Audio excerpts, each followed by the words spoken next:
Recorded live from Cultura Media House. Presented to you by 786 Sports. It's El Big League Show. Starting with Adrian Lorenzo. Pinch hitting Sweet Lou Brinson. And konnichiwa to Danny Enriquez. What's up, everybody? Welcome to El Big League Show. My name is Danny Enriquez, back from Japan. We have an incredible show for you, kicking off with former MLB exec, your favorite, Adrian Lorenzo. Adrian, how we doing? What's up, guys? My favorite. That would be, I would hope so. Yeah, that would be awesome. I can't not react at the beginning of each episode to Junior's intro. It's hard to sit there without just a very positive instinctual reaction. So welcome back, Junior. But man, excited to have you back. Big trip to Japan? Oh, it was the best, man. I would have stayed out there if I could. It's hard to get back to Miami and the disorganization and everything else. You know, everything was so on point. Like I'm fish out of water. I was more comfortable out there, man. It was easy living. Awesome. I'm excited to talk more about that trip and about Japanese baseball. And I think that it gives us our guest today gives us a good segue into that. Lewis Brinson, South Florida legend. Whoa, legend. Hey, whoa. First round pick out of South Florida? Yes. Am I wrong about that? Yes. Yeah. No, you are not wrong. You've represented South Florida really well for a long time, man. You deserve that. Appreciate that. But I'm so excited to have you here. You and I had our overlap back with the Marlins. Yep. I think from the 2019 through the 2022 seasons. Yeah. And so got to meet you there, got to know you there. And so honored and happy that you're here as a guest with us, man. El Big League Show. We're hoping to have people like yourself wanting to come on, and when you were excited to come on, I got even more excited about the episode. But I thought you'd be a great guest for the topic today. El Big League Show. We've been wanting to get into not just the major leagues, but it was called El Big League Show for a reason, to include all of baseball, kind of like a global take on baseball, and reminding people that baseball is big in other places as well, especially in Japan. And the timing seemed perfect now that Danny has just returned from Japan. Danny, how long was your trip and where'd you go? About eight days. Obviously, I was repping the Yakult Swallows right here with the shirt. You know, all their English language stuff has swallows and big letters on the front, so it's kind of limited for an American audience. You know, don't want to be walking around with a swallow shirt down here. But so I got this one right here. But it was awesome, man. I mean, the baseball culture there is crazy. Like, you're walking down the street and you are seeing like models wearing Oakland A's hats, Chicago White Sox hat. It's not just the Dodgers. A lot of Yankees stuff, a lot of Red Sox stuff. Major League is huge. They cover it better than ESPN. You know, you tune in TV. They got 5 games on throughout the day. It is absolutely insane and just a unique experience. A lot of fun. That's one thing about the vibe that I caught was, you know, you go to a game here, especially like a Red Sox-Yankees game. They got their aggression up. You know, they're fighting. This vibe, even though it was competitive and everybody wanted their team to win, they were having fun. It was like a college vibe, but more fun-oriented and less kind of territorial. At least that's what I picked up in the stands. Oh, 100%, man. And just to go off the swallow stuff, anytime I bought a lot of things over there. Me and my wife are over there and bought a lot of shirts and shoes and stuff. I would definitely use that against everybody. Be like, yo, you don't have this because I got it in Japan. I'm the only one over here with that. So there's a lot of pride in like stuff that you would get from Japan. But you're right. Like, people over there, nobody's fighting. Nobody's like, and everybody knows what's going on. Like, everybody understands, different plays and different sequences in baseball and stuff over there. And they're very attentive to what's going on the baseball field. Ain't nobody on their phone. Nobody's talking. Like, maybe in between innings, they'll talk to each other, maybe check their phone. But then once, play ball happened, like, they're in tune, watching the game, every play, every swing, every pitch, like, they're in it. So it was fun playing over there. I know the experience you had over there. I think 8 days is a little too short though, man. I know you had to get back home, but for me, man, it took me a while to get used to the time difference and stuff over there. So for those who don't know, what's your connection to Japan? How do you end up over there? Like, what year does that happen? Where do you live? And just maybe for those that aren't familiar with the process that you went through over there. Yeah. So played over here in 2022. I signed with the Astros. I was a free agent, signed with the Astros, played AAA with them, had a really good year in AAA. Ended up getting traded to the Giants, the San Francisco Giants. At the end of the year, good showing there. And I had some offers and some kind of phone calls for teams over here. But my agent and I, my wife and I, my mom, like everybody in my corner, we kind of talked about going overseas, and it was a little hesitant. I was a little hesitant at first, just because of the thought of leaving American baseball. That's my dream. That was my dream, growing up to play in the big leagues for a long time and be a great player. But later on in your career, you got to start to make financial decisions and start to make some different decisions, difficult and not easy decisions. I have a wife now, so I got to, put her into consideration with all my decisions, and just was a better chance for me to play. Obviously, the experience would have been great. I did have my hesitations about going over there, and I didn't know what to expect. I've heard different things and mostly great things about Japan. Anybody that I talked to, and I hit up Adam Jones, I hit up Nick Martinez, I hit a couple guys up that had played over there, and they had nothing but great things to say. So that definitely took into consideration me going over there, and went over there and played for a year for the Yomiuri Giants, for the Tokyo Giants. As you guys can see, I got my jersey on, but it was one of the greatest experiences of my life. I say that wholeheartedly, and I think my wife would agree. That was a once-in-a-lifetime experience to go over there and play and just experience the culture of Japan. I wouldn't change it for anything, man. That was great. I really enjoyed it. One thing I noticed just from a baseball perspective, knowing you and seeing some of the home runs you hit at now with Lone Depot, some of the exit velocities, I mean, they were like line drives out the park. I didn't see that kind of exit velocity, those kind of swings in the game I went to. Yeah. A lot of ground balls, a lot of it was just a different look from a fan perspective. Yeah. You being in it, what's the baseball adjustment like? There's a lot, man. They do a lot of things opposite of how we do it.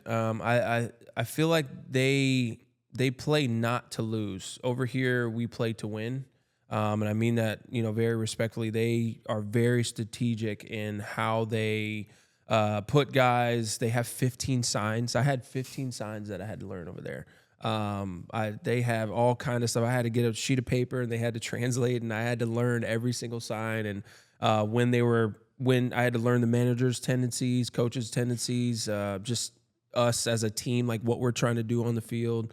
BP's different. The way they warm up, they are very excessive, but I think it's with a purpose, right? In spring training, like they start spring training February 1st, and it doesn't end until March, 26th, 25th. So every day is work day. We might have one off day, but every day, if you're a young guy over there, 1,500 swings before you leave, before you go home, every day. And I was like, do I have to do that? Like, that's a lot of swings. And they're like, no, you can, you take your routine, you take your BP, and, you move on with the day. But those guys are just swinging. And sometimes I'd be at the hotel for 5-6 hours, and I see these guys just walking back from the field because they had to finish their swings after practice. So just the way that they play the game is very, like I said, very strategic and very, we have a point of how we're going to approach this game and how we're going to try to win this game. Like I said, a lot of ground balls, a lot of slap hitters. There might be 2 or 3 big boppers on each team. With the Giants, it was more about power. They wanted to put fans in seats. They wanted to put the ball in the seats most of the time. But with other teams that we played, they might have had, their 3, 4, maybe 5 guy could, put one in the seats. But everybody else was, try to get on base, speed guy.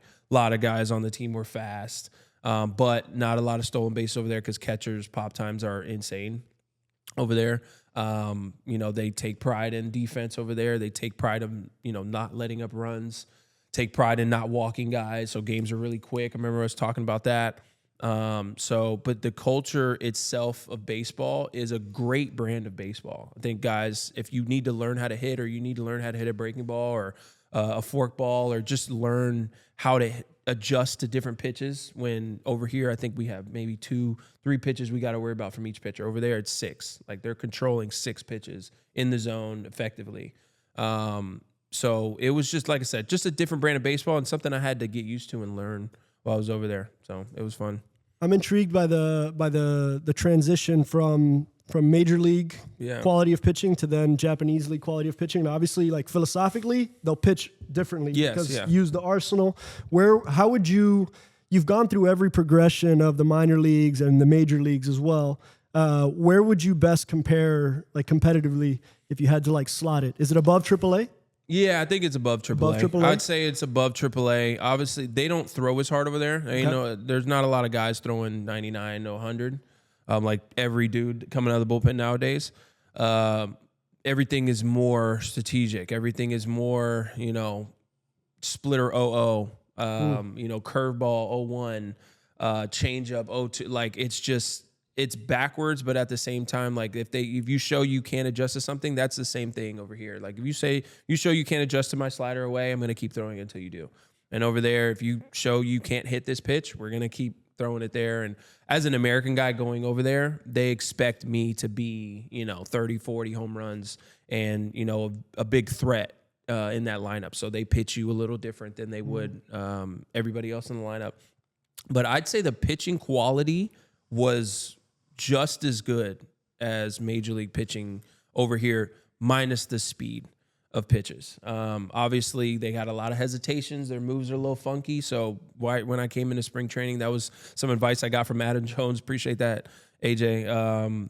Sit in as many bullpens as you could. And I asked the hitting coach, I asked my interpreter to obviously ask the hitting coach and the manager, hey, any chance I can sit in on bullpens, please. I would love to sit in on bullpens all day. Like I'll skip practice and just sit on bullpens, just to adjust to their arm angles. Like I said, the hesitations, their leg movements, they're very balanced. They could hold this for days, and they would if they would throw off your time. I had a leg kick, so they saw that, and everybody over there has a leg kick, so they're trying to throw that timing off, as we are over here, but they're just different. Every guy is different. Their arm angles are different. The way their ball comes out of their hand is different.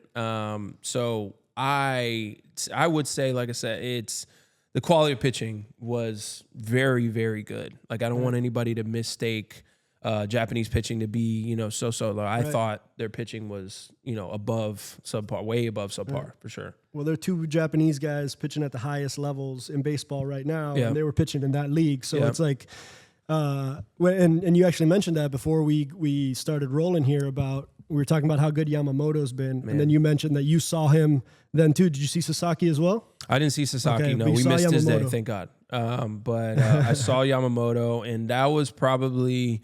I faced DeGrom, I faced Scherzer, I faced, you know, Steven Strasburg in his prime, like faced some dudes in the big leagues. Edwin Diaz, that was a very scary at bat every time I go up there. But he was the only guy I felt like a little too, like I was overmatched. Just from obviously his windup is very different. You study it, but you can't really get used to it until you're in the box. And his, you know, step back and then right at you, kind of quick step at you is obviously weird.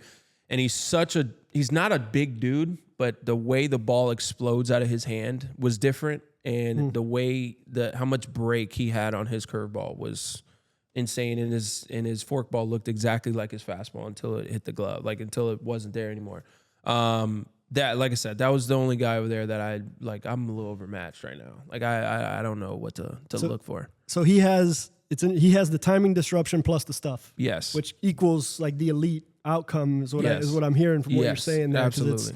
When like you already have elite stuff and command, but then to now introduce this whole variable of timing. I think we've seen guys like Johnny Cueto kind of play with it here, but like he's got it down to. But it's electric stuff. Like I said, it's command in the zone. Right. And he knows that he has it, and he knows he's dominant, especially over there. Like he was the best pitcher over there. And he just had the poise on the mound, like nobody's really messing with me today. Like I don't care what team. And we had the best on paper statistical offensive lineup, and it was no chance. Like we might have squared up one ball, but like I said, the command in zone with elite stuff was just like unmatched. Yeah, that's all the factors to equal success right there. Yeah. Especially like the timing disruption really, really stands out because I also have spoken to Nick Martinez quite a bit about his whole Japanese experience and kind of watched him go through that progression.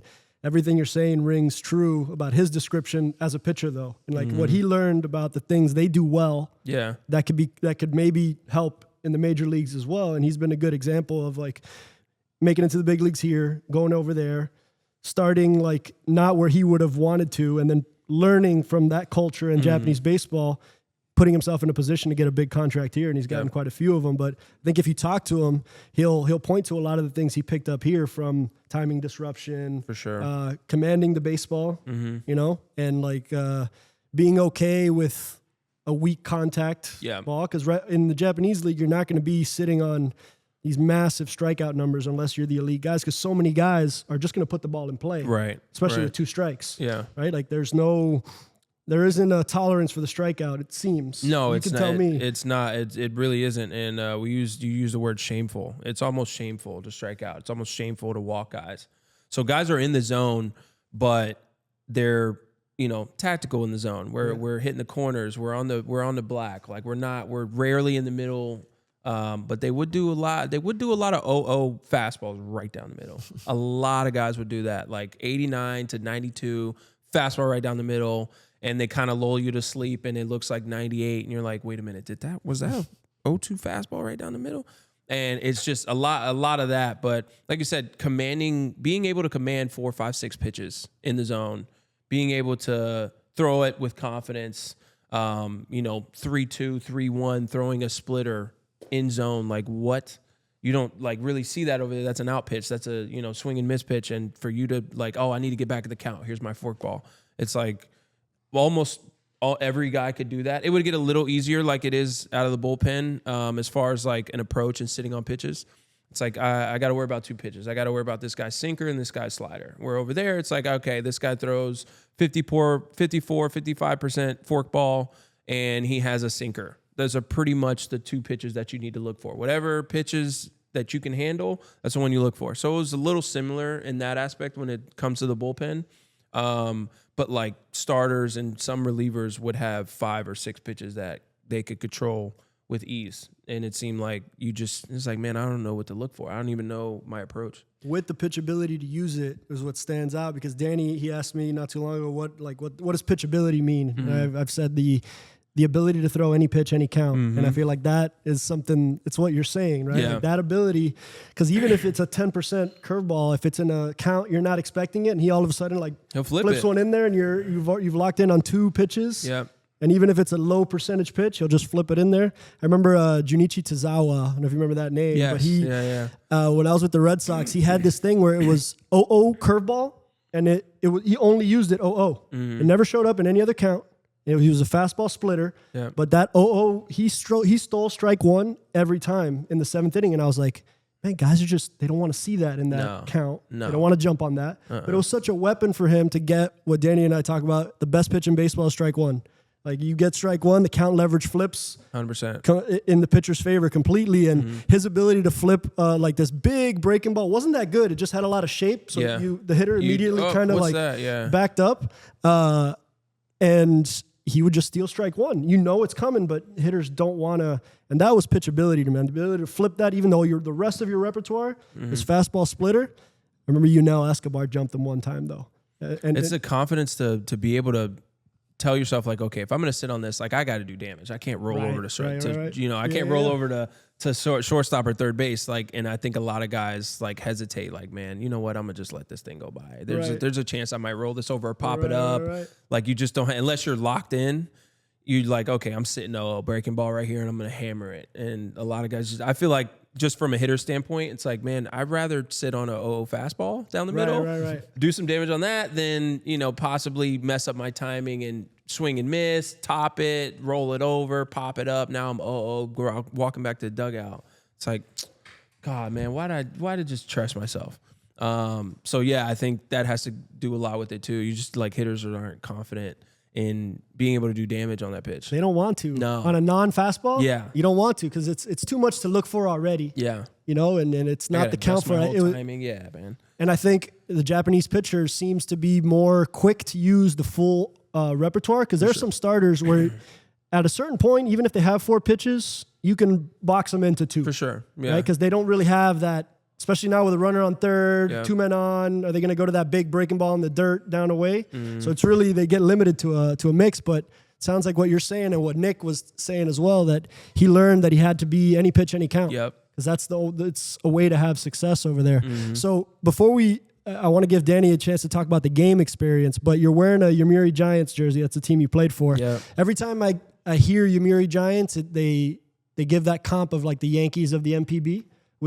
Does that feel right, appropriate? How would you describe the team experience? Yeah, I mean, everybody, before I went over there talking to people, they're like, yeah, it's like playing for the Yankees in Japan. So that's very accurate. Just the way they treat you, hotels, food. First class? First class. Everything's pretty first class. We did travel over there is obviously a little different. So there would be sometimes we played countryside games. I'm not sure what they call it in Japanese, so don't ask. But so people outside of Tokyo and outside of these big cities, sometimes they can't afford to come see the team play, and sometimes that's their favorite team. So we would go to whatever city or town. They'd have a stadium there, and we'd play a game in there, just one game, and we'd play out there. That's pretty much the only time we would fly. Other than that, we'd take the bullet train or we'd bus if it's close. Like with Tokyo and Jingu, it's same city. So you just, from your place, you just take a taxi or Uber or whatever, or walk if you're close enough, and you just go to the stadium. But for other teams, we would take the bullet train, but we wouldn't travel together as a team unless we're on a plane. So What's that whole experience like? Team travel by train. I think we did it one time with the Marlins, but it was like during COVID, and we were going like from Philly to New York or something. We did it. Yeah, we did it during COVID. And Yeah. I also did it my rookie year. The only reason I remember that is because some of the guys were playing cards and like poker in the back, and I had to run back and forth and get them beer and stuff. Rookie duties. Rookie duties, man. You got to pay your dues.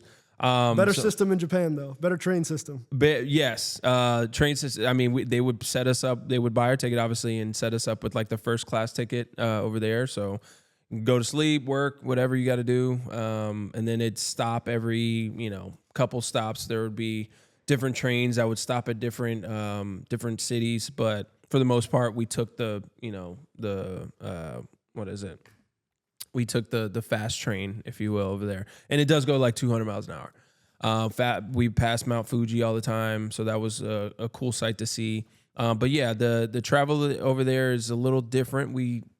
And some of these guys are like gods over there. Like some of these people like cry when they see some of these guys. Our shortstop was like the Derek Jeter over there. Kazuma Akamoto, he should be over here in the next 2 years, so you guys will be hearing his name. He's like big time, big famous over there, and we're just walking through crowds of people and in the train station, and anywhere we go, we have a line of people outside our hotel cheering us on, going on the bus. So that was cool. Some people would give you Starbucks cards. Like I told I told a reporter one time that I like Starbucks. I like matcha lattes.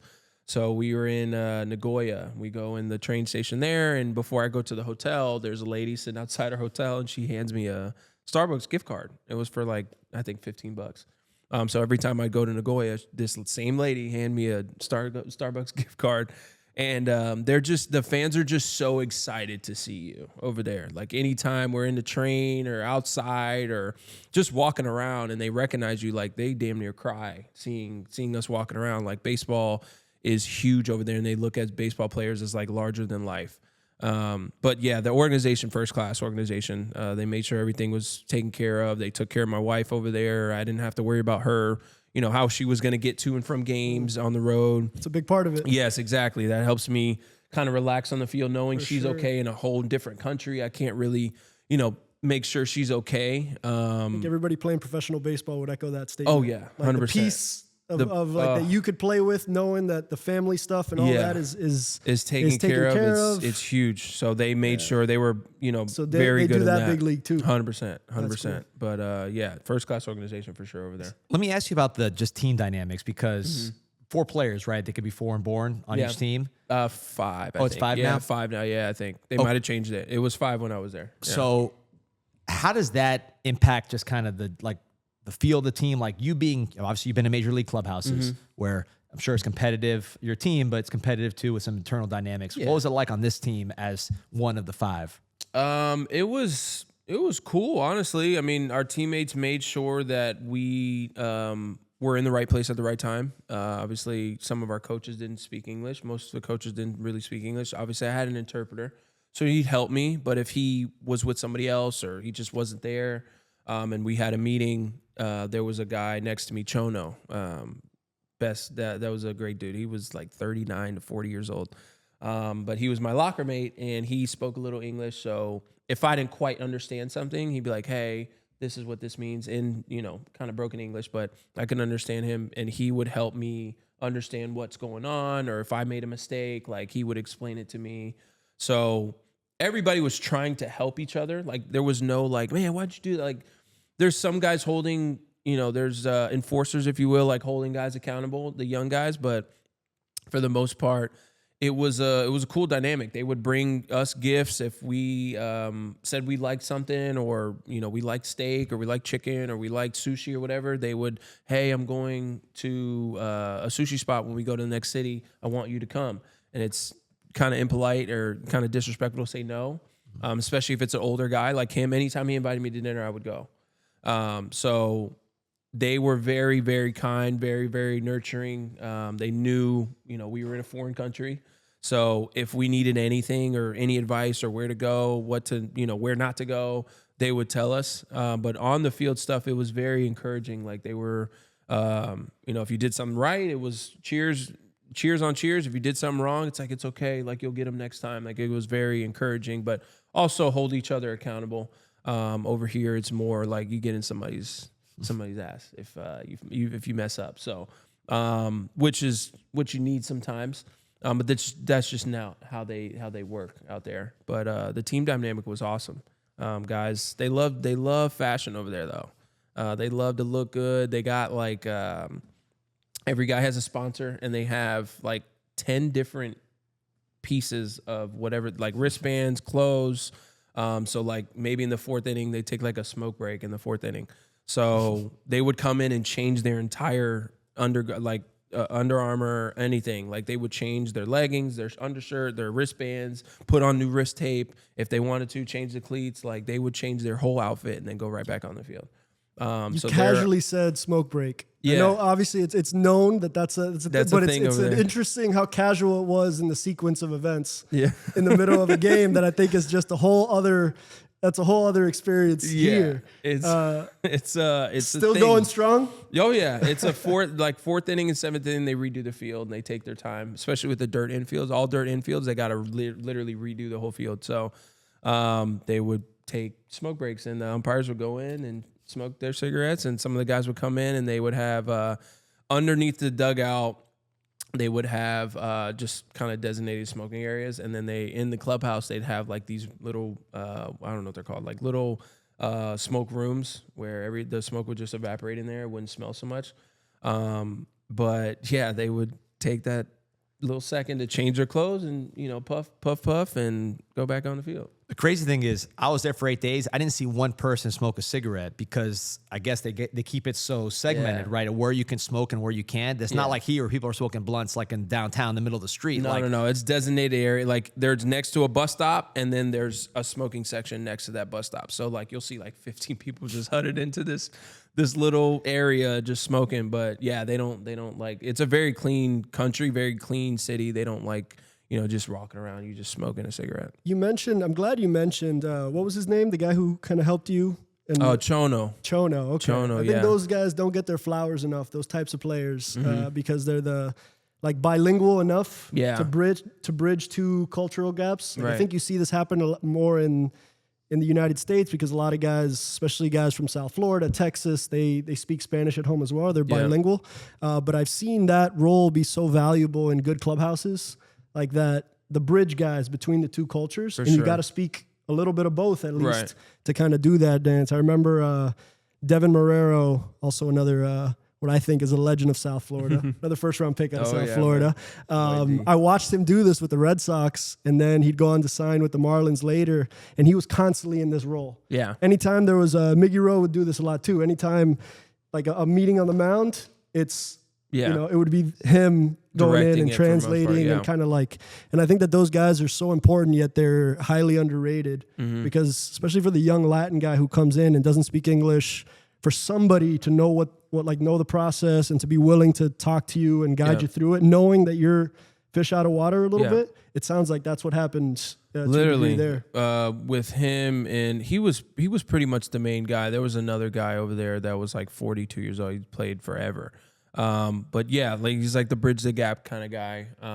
Hold the young guys accountable. Also hold, the star on the team accountable. Like those guys, they don't demand respect, but if they ever walk into a room, if he ever walked into the cage or he ever walked into the kitchen, like all the young guys would, take their hats off and kind of bow to him and show him respect, just because he's been in that league for 20 years. It seemed like, and he played on multiple WBC teams with Japan. He's just very much respected in that whole clubhouse. Even some of the coaches that were younger than him would show him respect anytime he walked somewhere. And anytime he invited me out somewhere, I would invite him out.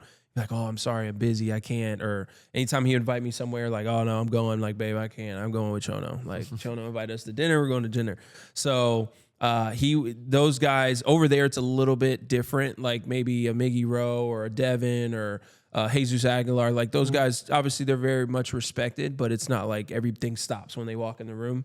Over there, those older veteran guys, like everything kind of stops when those guys walk in the room. And it's like Hideki Matsui came and threw out the first pitch one night, and he had a whole meeting with us in the kitchen, and everybody, like any room he walked in, it was like, oh my God, Hideki, like very respectable, very, acknowledging what this guy means to the baseball, to the game of baseball and that team. So it was cool being his locker mate. I was literally, trying to pick his brain, and obviously he couldn't say or explain some things, so he used an interpreter. But just the stuff that he's been through and the stuff that he's seen and the accomplishments that he had accomplished over there. Anytime he would come up to pinch hit, he wasn't an everyday guy. Anytime he'd come up to pinch hit, the whole stadium would erupt. Like standing ovation anytime he did anything. Like he'd hit the ball, ground out, he hit a home run. Like it was like Game 7 World Series. He just walked it off. So it was cool to see that dynamic. And anytime he walked in, you're like, oh man, you're a legit legend, like to these people. So it was cool to be next to him and kind of pick his brain and see his experiences through that whole thing. You know what? It's in so many of the conversations I had inside a roster construction team. I don't think that the appreciation for those types of roles is valued enough. I think the right teams, the teams that win, know they have to keep and maintain some degree of that. Yeah. And when they have it, they see the value of it. You know it when you have it or valuable, in possession of it. Yeah. I remember in 2020, back to that Marlins year, it felt like Matt Joyce stood out a little bit in that sense, where it's like not a guy that you immediately thought about on that roster, but was like a, 14, 15-year vet at that point, had become a strong platoon player. It feels like that's not valued enough yet when you zoom into the championship teams. They all kind of focus on it. I think we watched the Miami Heat and the Udonis Haslem effect for a while, even when he wasn't playing at all. But like an appreciation for the value and how much that can move the needle and kind of keep peace in your clubhouse, keep peace in your overall day-to-day life. There's an accountability layer there when guys like that are on your team, that certain things just wouldn't fly, wouldn't happen, or would at least get addressed if they did. So another name is Sean Rodriguez. Sean Rodriguez. Yeah, Sean Rodriguez. Legend of Dade, Sean Rodriguez. Shout out to Sean. He was another one. Matt Joyce was huge, but Sean Rodriguez was another one. Kind of seen it all, been through it all, been on playoff teams, like good major league player.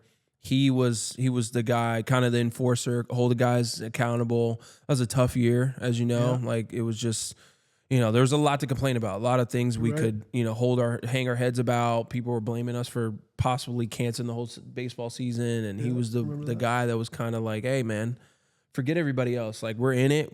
This is us. We know what happened. We know what's going on in house. Let's keep it in house. And he's kind of, along with some other guys.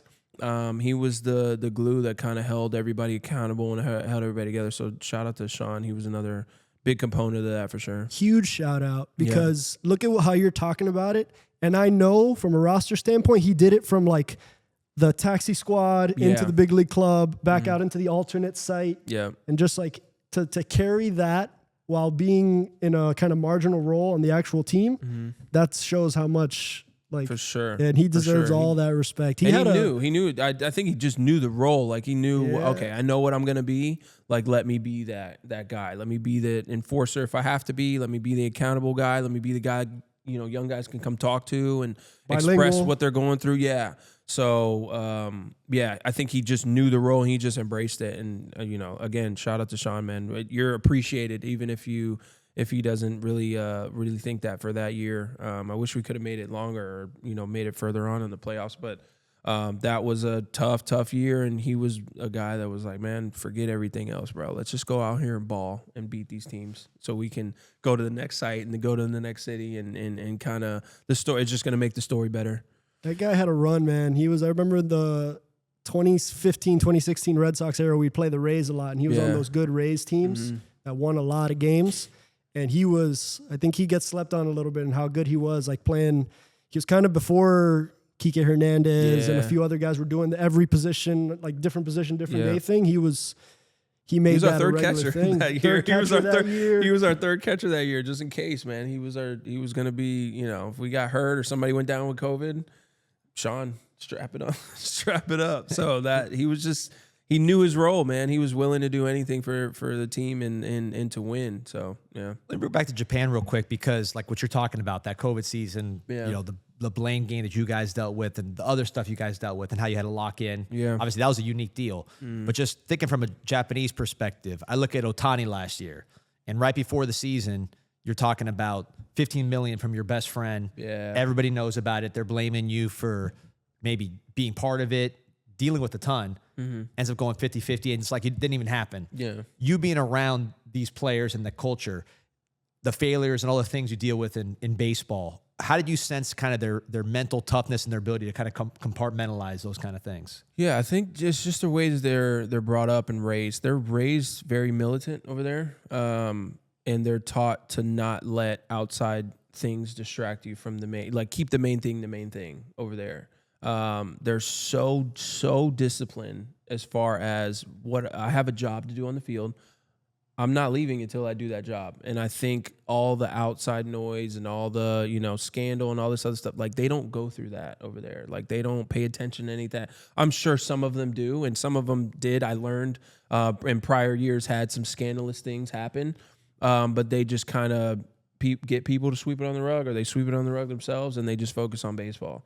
They don't, like the outside noise. There's a lot of, I would invite them out. We'd go out like, hey, let's go out. Let's go have a drink. Let's go get dinner. And some of them like, no, I can't go out. Like, no, I'm good.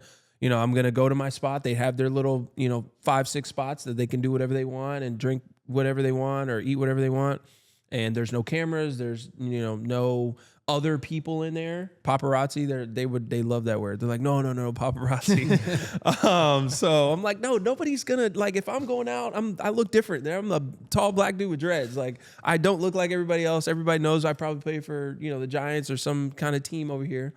I'm like, just come out. They're like, no. I'm like, okay, whatever. I'm not gonna force you, but they like to protect their peace. They like to protect their name and their image, and again, keep the main thing. So I think with Shohei, it was more so like, no, I have a job to do. I'm going to do this job. Whatever happened off the field, that happened. I'll deal with it off the field. But on the field, they can switch that. They can turn that light on and off. So I commend him for that because that's a huge, distraction, if you will. So, but yeah, just from being over there and learning kind of how they operate, that's how they operate. They don't let outside noise kind of interfere with how hard they worked and how much time they put in with baseball. So I can, kind of attest to that's why he went out and did what he did.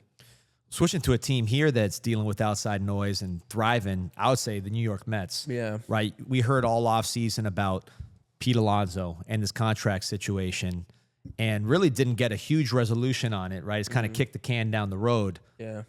But amidst all that, guy's having the best year of his career. Looks like a whole new player, and he was already good. So, just we'll talk about the Mets from a team standpoint. Adrian will get into some of the front office stuff, but just from a Pete Alonso standpoint, dealing with the contract and knowing kind of the business of baseball, how is he able to do what he's doing with all this going on? Well, first off, I think he just has that chip on his shoulder. Pete has, and playing against Pete, anytime we walk up to the plate, it's like, this is a dangerous at bat. We need to be careful, regardless of men on base or not.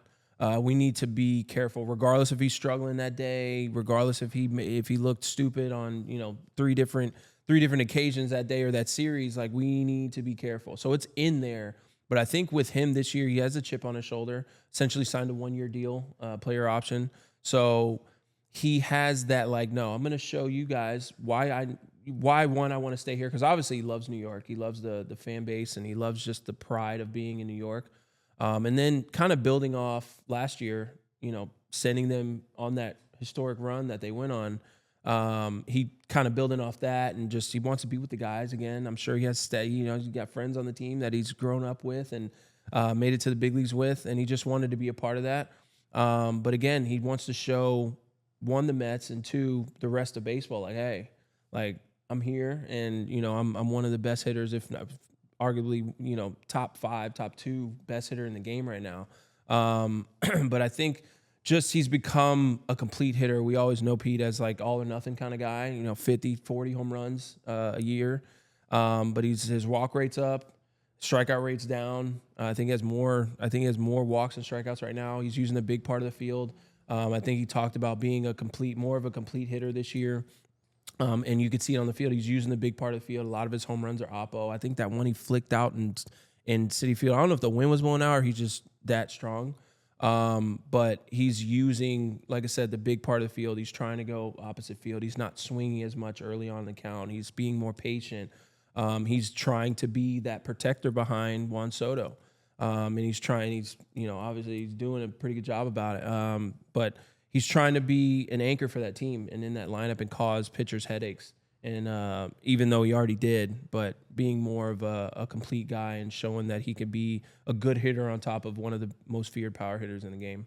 He has no hole right now. No, he literally doesn't. That was the one thing, because I remember Pete Alonso a lot as well on the other side. Yeah. Playing him in division so often, always dangerous. Mm-hmm. Any at bat, any count, always dangerous. But there was an attack plan that you could follow, and you could feel good that, like, okay, get this guy out, high probability if I execute this plan. Right. And that was swing decision related, right? Mm-hmm. Like, he would chase some balls. There were pockets he couldn't really get to, but what it feels like is happening now, it's a huge spike in his ability to get on base. For sure. Like a massive, like, he's in the 95th percentile walk rate. I think he's leading in on base right now, isn't he? No, I mean, he has, if you look at it, and I'll pull this up. A lot of red. There's no hole there. That's lot of red. Literally every bar all the way to the right on exit velo, barrel percentage, hard hit percentage, bat speed, which is interesting. Yeah. That doesn't always come with the other stuff, so that's 100%. really interesting. And then a walk rate in the 95th percentile, and then limiting the strikeouts he's in the above the 80th percentile in strikeout percentage, like in how little he's striking out. So all of his outcomes are good, and he's hitting the ball hard in the air. Mm-hmm. So it's not surprising because he's always shown this kind of in there, but the consistency to string it together for this amount of time now, I mean, we're talking about 156 plate appearances. I'm about to say, that's a good sample.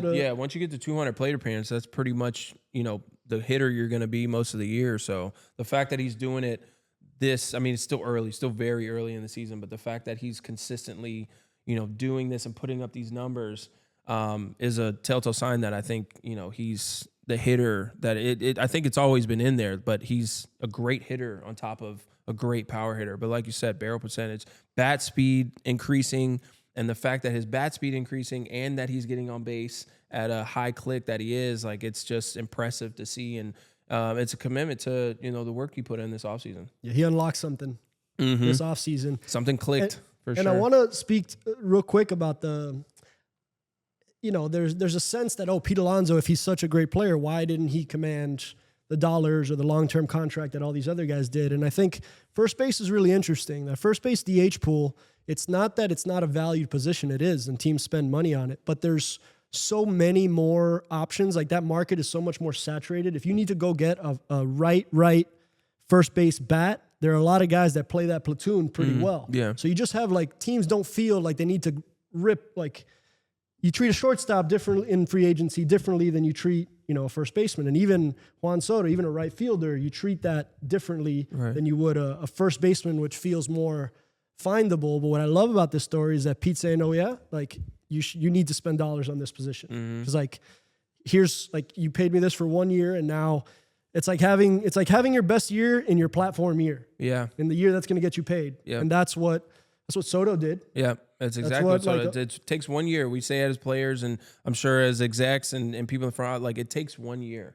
You have one stellar good year where your potential comes out, could set you up for life. And that's essentially what Pete's doing right now, like literally setting himself up for life. I hope he stays, honestly, with New York. Like, I can't imagine him in any other uniform. I'm sure he has great numbers at all these other ballparks, but I hope he stays in New York, honestly. I think that's where they're going to get the best out of Pete. Like, he's able to be himself.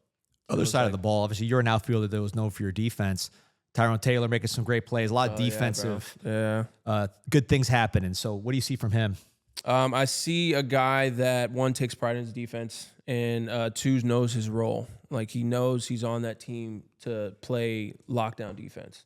And the catch he made the other day, I hit up Adrian about that, and it's impressive, because he's playing on the other side of the bag, so you have to get an amazing, perfect jump to even have a chance to even sniff that ball, much less catch it. Take the perfect route to it. I don't think I can't think of the video right now, but I'm not sure if he took his eye off the ball, but I'm pretty sure he might have took his eye off the ball to see how far he had to go to the warning track to kind of get there, because you don't want to dive into the fence. So once you take that first glance at contact, all right, this ball's hit on my head, I got to turn my head and run to a spot. All right. By just that glance, and any outfitter will tell you, by just that glance, you can tell how far you are from the fence. So he knew how far he had to go. He knew how far he was at the fence. He knew where the left fielder was, that he didn't have a chance to catch it, because that gap is weirdly big in Citi Field. Like, left fielders sometimes kind of hug the line depending on teams and at bat and who's at the plate.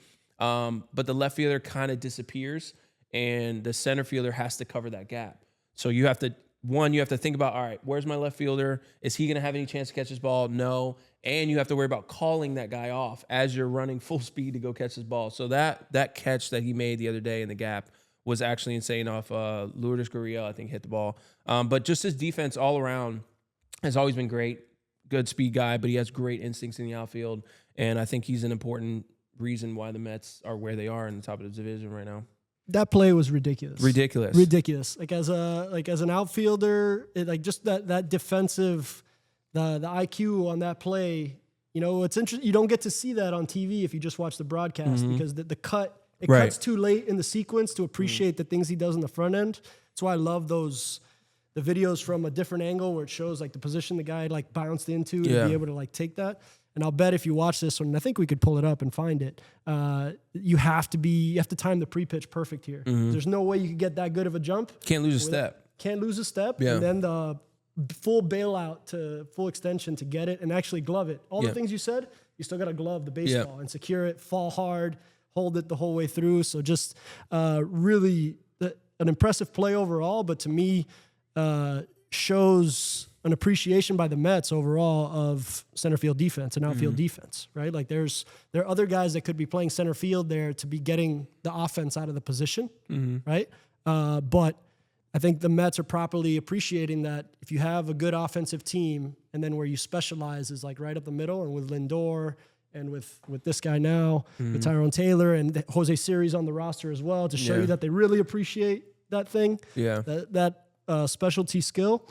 But it's interesting what the Mets have done overall. I think Soto's going to get the hype. I think Alonso's going to get the hype. We're like sneakily forgetting about Lindor as if he's not the dude MVP, at the position. MVP candidate every year. Yeah, like kind of he's graduated into that like not boringly good, because he's not boring, but just like you just expect him to be good, and then he is. Yeah. That's hard to do. Oh, like, 100%. 100%. But yes, those guys will and should get the hype, but the Mets have a really well-balanced team. I think since the Steve Cohen, David Stearns kind of intro from a front office standpoint, since that match has happened, they've shifted philosophies. You can argue right, you can argue wrong, but they've started to become a team with an identity to do things, a lot of things smart, efficiently. So they have that Dodgers thing going a little bit where they have good processes now, especially at the big league level, backed by big dollars, like the biggest dollars, arguably.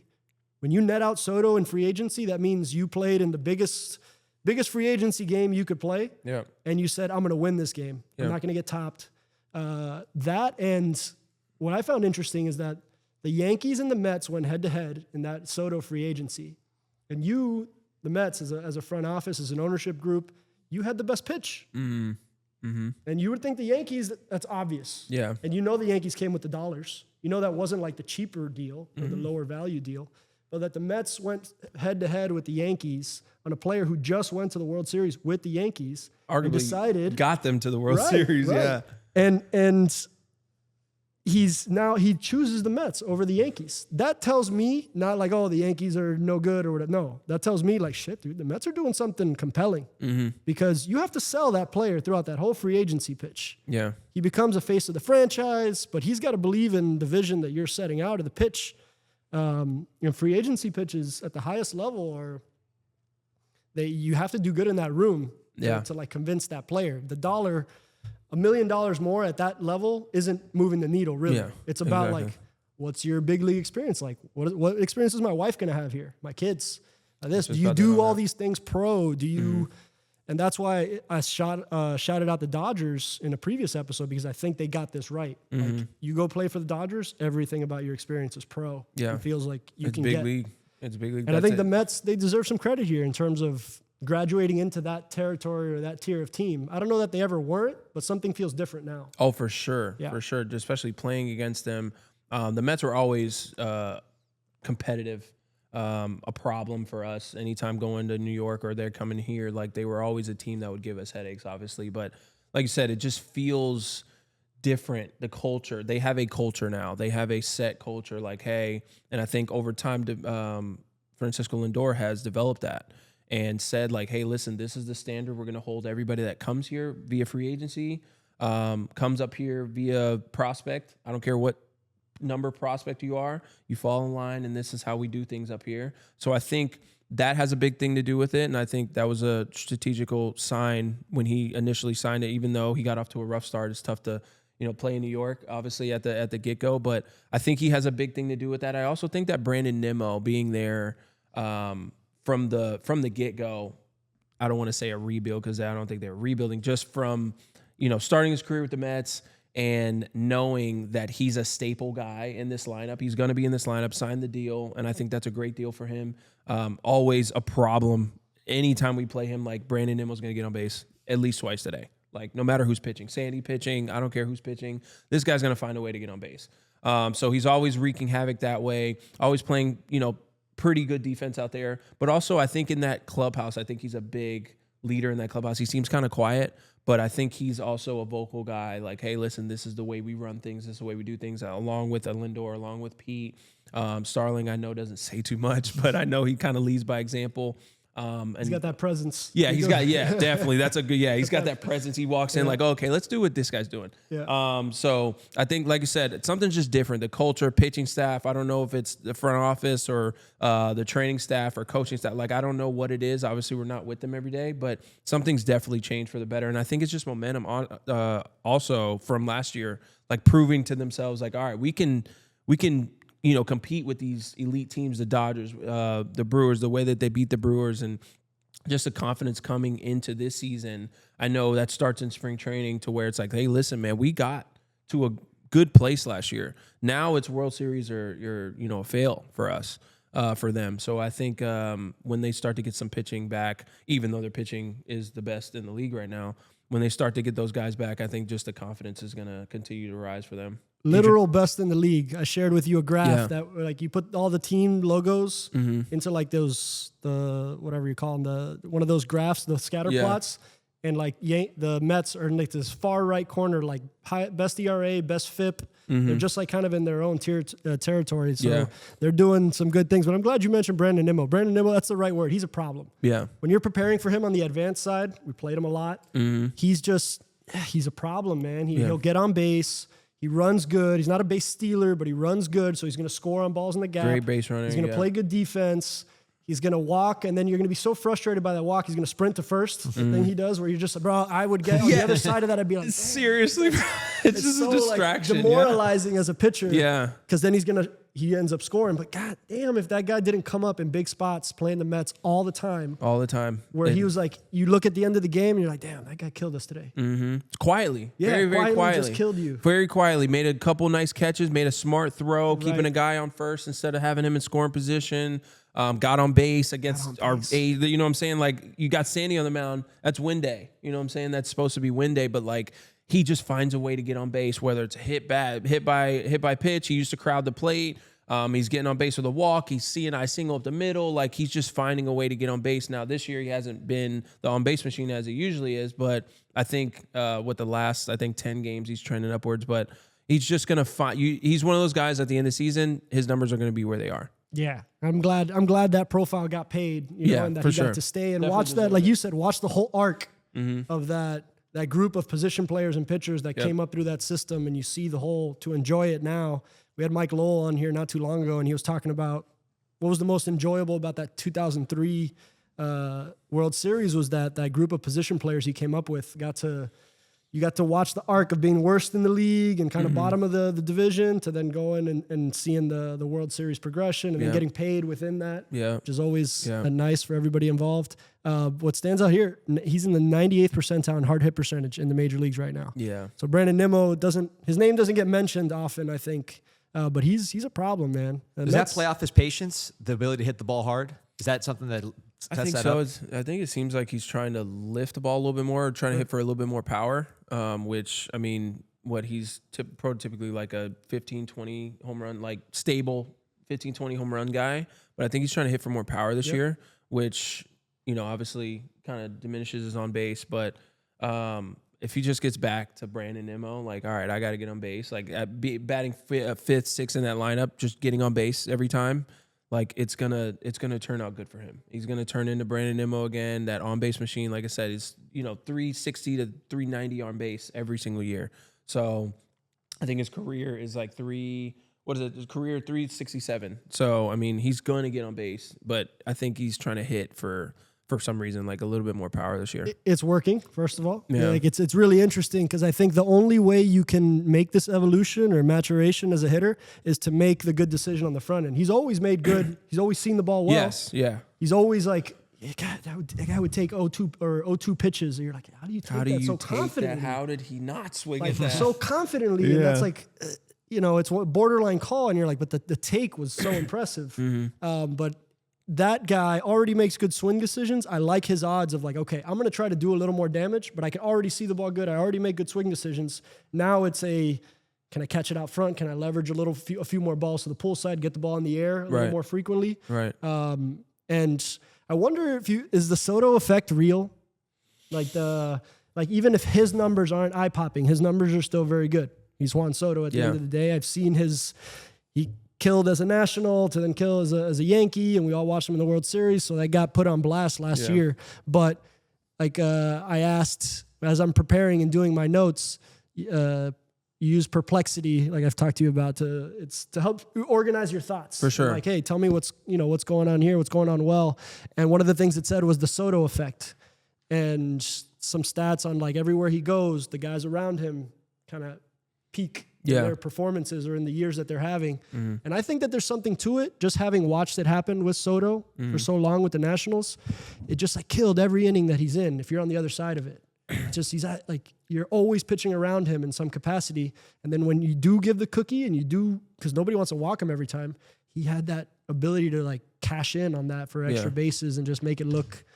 And so now like here's Alonso, Nimmo, other guys coming in and having big years offensively around that player. So even if he's not driving it himself, it's happening in the collective. I think that's I know. Cool. I think the Soto effect is real. Hitting's contagious, right? So you see a good hitter and you're around a good hitter constantly every day. I talked to Jazz last year when he was with Soto. I'm like, dude, I hope you're following that guy like a puppy dog. And anytime he was in the cage, he'd be in the cage. Like just learning and watching. Like as a hitter, you're watching somebody. Obviously, you try not to mimic because everybody's swing is different. Everybody's philosophy, how they get ready and get in their position, their hitting, their launch position is different. But just being around a good hitter and being around a guy like Soto, a guy that just knows the strike zone in and out like the back of his hand, I think it just naturally comes off and rubs off on other guys in your lineup. You see that guy work every day. You see that guy in the cage every day, lining stuff. I've seen him take BP, and he literally would literally just try to hug the left field line the first couple rounds. Literally foul ball, barely foul ball, fair ball, barely foul ball, like Freddie Freeman. Like he would literally just he was a magician with the bat. And even if it wasn't a strike, he'd take it like it was a game. Like he'd do the Soto shuffle in the cage as well. But like I think it just rubs off on everybody. Like, man, we're around this elite great hitter, and big league guys know that. It's like, listen, this is one of the best hitters of our generation. Like, I need to watch this guy, be in the cage with this guy. I know he probably talks hitting all the time with the guys. Lindor's another one. Like, probably him and Lindor's minds are probably it's probably too much in a room together. So just watching him and being in the same lineup as him, and I know Pete takes a lot of pride in hitting behind him. So that rubs off on everybody, and I think you could see it with the lineup, man. Their offense is clicking, and even though Soto's not Soto right now, which at the end of the year he's another guy, 280, 30, 25, 30 home runs, like he's gonna be the dude for them. Ultimately, watch out in August. Watch out in August, leading up to the playoffs. Yeah. Watch out, bro. Let me ask you, just again from a fan perspective. I remember Miguel Cabrera when he came up as a young kid. He was 20 hitting cleanup.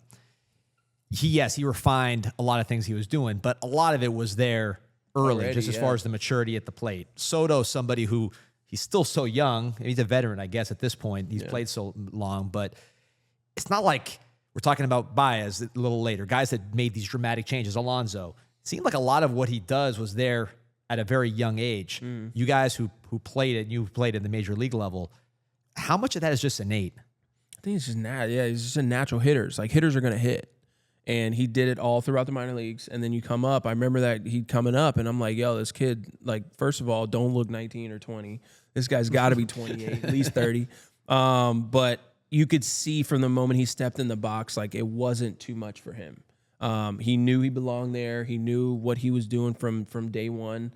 And the first line drive that he lined over my head in left center, I was like, oh, snap, this is different. And from then on, it was just like this kid's like a good hitter. This guy is, a guy that I'm sure in pitchers meetings they got a circle. Like, no, this guy is different. So it's just natural. I think like Miguel Cabrera, like some of those guys, but I know Miguel Cabrera would actually work, but I think he could literally wake up and hit 340 out of bed. But I think Soto's that guy, but he also puts in a lot of work, a lot of mental work and a lot of physical work on his swing every day. But like I said, from the get-go, from the moment he stepped on a big league field, like you just knew he belonged for sure. He took a really interesting path as a prospect and to get paid through on and go on and be, got there at 18. That's why he feels like he's been here forever, but he's still so young. You only do that by getting there early and being the dude when you're early. But the thing, he kind of became an outlier because he was that first superstar hitter, I think. And I'm sure other generations had this guy, but like where he appreciated the walk and the on base as much as the ball being in the seats. And knowing that those two things are connected by making good decisions, getting good counts, things like that, lead to good results, put yourself in a position.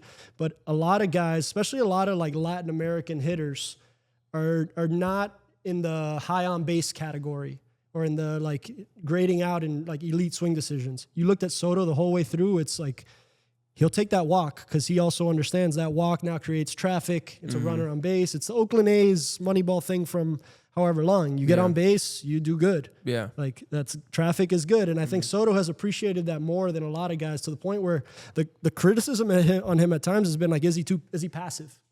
Is he too patient? Is he not tapping into more of it? But I think the appreciation of getting on base and the walk, it has gotten him to get to the big leagues early, superstardom in the big leagues early, and now get paid. Because like you see what he got, like if you can't tell me baseball doesn't value getting on base if you 100%. See Juan Soto doing what he's doing. Yeah. And Aaron Judge on the other, another extreme outlier, and we can always do an Aaron Judge shout out here because, and the thought of those two guys being in the same lineup around each other last year, I got to talk to J-Ro about this. We talked about J-Ro last time.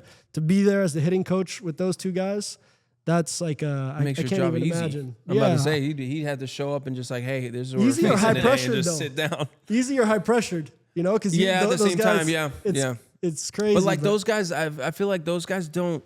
you need a hitting coach. You know, you can't have everything. You can't have all the information at your fingertips just by yourself, even though you can do your homework. But like J-Ro, like I said, you know, J-Ro was one of the most personable guys. Like he knows how, and you talked about it, like he knows how to, you know, interact with each guy, individual guy. Like, okay, this is how you tick. I'm going to get to know you. He's going to take the time to get to know you, get to know your swing, get to know your personality, how you like to be talked to and approached, and what kind of information that you like. And then he's going to utilize that. All right, I get this guy. All right, now we're going to move on to this guy. Like he takes his time in getting to know everybody. And with those two guys, it's like, okay, I have two of the best hitters, arguably ever. I'm going to just ask what they need, and then I'm going to flip the ball. And if they need anything, like, I mean, that's it, because those two guys, I feel like, especially with Soto, like, all right, I know what I need every day. I've faced this guy before. If I've never faced this guy before, what's he like? Okay, cool. Like, they just process stuff, I think, faster than the rest of us. So it definitely, I think, makes his job a little easier as far as those two guys. Right. Like, maybe you have other guys that you got to kind of pay a little bit more attention to. But, like, those two guys, like, okay, they're fine. And those are our guys on the team. Like, those are our glue.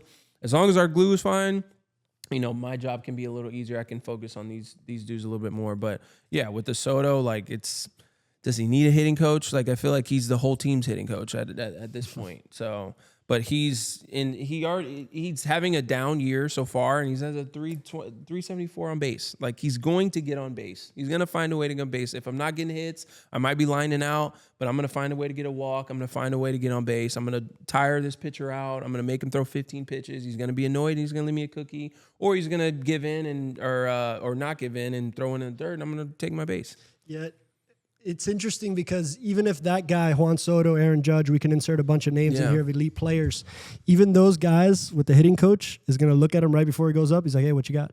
What's about that? So you still have to be prepared 100%. As the hitting coach. Mm-hmm. Like, what do you deliver in that moment right before he's about to get up there that's going to be the most effective? Because you could say something 3 days before in the advance meeting. By the time you're up in the seventh against whatever reliever you've never seen before, you're still going to look at the coach and J-Ro in this moment and be like, hey, what do you got? What's going on here? So you still... By the way, J-Ro, for those who don't know, talk about James Rouse, the hitting coach for the New York Yankees. Just, you know, we got an episode on the Yankees and their player development. And, you know, like you said, Soto and Judge, not the worst clay to work with there. Right. But obviously there's some player development going on, like you're talking about. On the Mets side, the player development on the arms, right? Because I'm used to the Mets. I'm thinking, you know, Syndergaard, DeGrom, Edwin Diaz, you know, over the years, the guys that they've had, Wheeler, that are just like these star players. But it seems like they are getting more value out of less expensive arms as part of this run. We talked about Huascar Brazobán, who you had it here in the Marlins. Walk percentage dropped 15% to 8%, fastball 97th percentile. Just talk about the Mets and their development of some of the pitchers on the roster that aren't the big names. I mean, if I read to you Kodai Senga, Clay Holmes, Tyler McGill, Griffin Canning, and David Peterson right now, the majority of people would kind of be like, who, what? But like, maybe that's no Clay disrespect Holmes. to those guys. Yeah. Absolutely. No, and Clay Holmes, I'm going to point at because he's the most interesting one to me. And like, he was a dominant reliever here on this run, and they're making the gamble in a multi-year free agent, making the transition to be a starter because they think the stuff will still play as a starter, and it has. Yeah. It has. Participating in the Japanese free agency market as well, like in Kodai Senga, like in Tyler McGill, a homegrown product, pitching like a top 30 pitcher in baseball. You got their whole rotation is pitching in the top 56. Their lowest ranked pitcher is number 56 in all of baseball right now in terms of total players. I love this FanGraph tool that it gives you their power rankings and like overall, and then in the last 14 days. And all of these numbers, none of them are triple digits for these guys. And I'll show it on the edit here, but it's like that's hard to do. That's like your whole rotation clicking and pitching like top 50 pitchers in baseball. And from guys that are not, you know, the huge contractual, you know, obligations. But yeah, they got an embarrassment of riches right now, and that's why they're at the top of the league or second best record in the league or whatever they are. For sure. Yeah, no, their pitching staff is elite right now. And like I said, it's names that you wouldn't, they're not household names. Maybe Clay Holmes, maybe Senga, just because of his notoriety in Japan. But yeah, their pitching staff is pitching at an elite level right now. I mean, Clay Holmes added 3 pitches, and those are his best 3 pitches that he even added. I mean, he has a 149 average on those, on his cutter, added the kick change, and his four-seam fastball, usually sinker kind of slider guy out of the bullpen, and then a 170 slug. Like, these guys are not picking this up. They're not squaring it up at all. And I think he's the ace, quote unquote ace right now for them. You got Manai out. I think he's coming back soon. And then you sign Frankie Montas. Yeah. He goes down, and it's like, okay, now what do? We got to turn to these guys that have been our 3, 4, 5 starters. And they're just showing that, hey, listen, you guys are going to have some tough decisions when these guys come back. And, you know, pitching wins championships. Pitching wins a lot of games in a sense, especially in a tough division like the NL East. So, I mean, these guys are showing that, you know, we're kind of here to stay. And I think, again, I'm going to go back to last year and just the momentum that they came off of last year and that run that they had. These guys, McGill, Peterson, like, these guys were in the race with them and in the hunt with them. So they feel a part of this team, and how they go, the team goes. And they have a lot of confidence. We talk about their defense behind them. One of the best defenses in the league right now. So you go on the mound every day knowing that if I make a mistake, these guys are going to go get it for me. So that takes – I took pride in my defense to take pressure off of the pitcher, knowing that, okay, if he can go out there and relax, we got a chance. So I'm going to go ahead and do my job out here. I'm going to work on my jumps. I'm going to work on whatever I need to work on pregame. I'm going to, you know, take a bunch of reps during BP. Just to be able to make sure that when I get in this game, I know where I'm throwing the ball. If I'm fielding, I know where the ball needs to go before if it's even hit to me.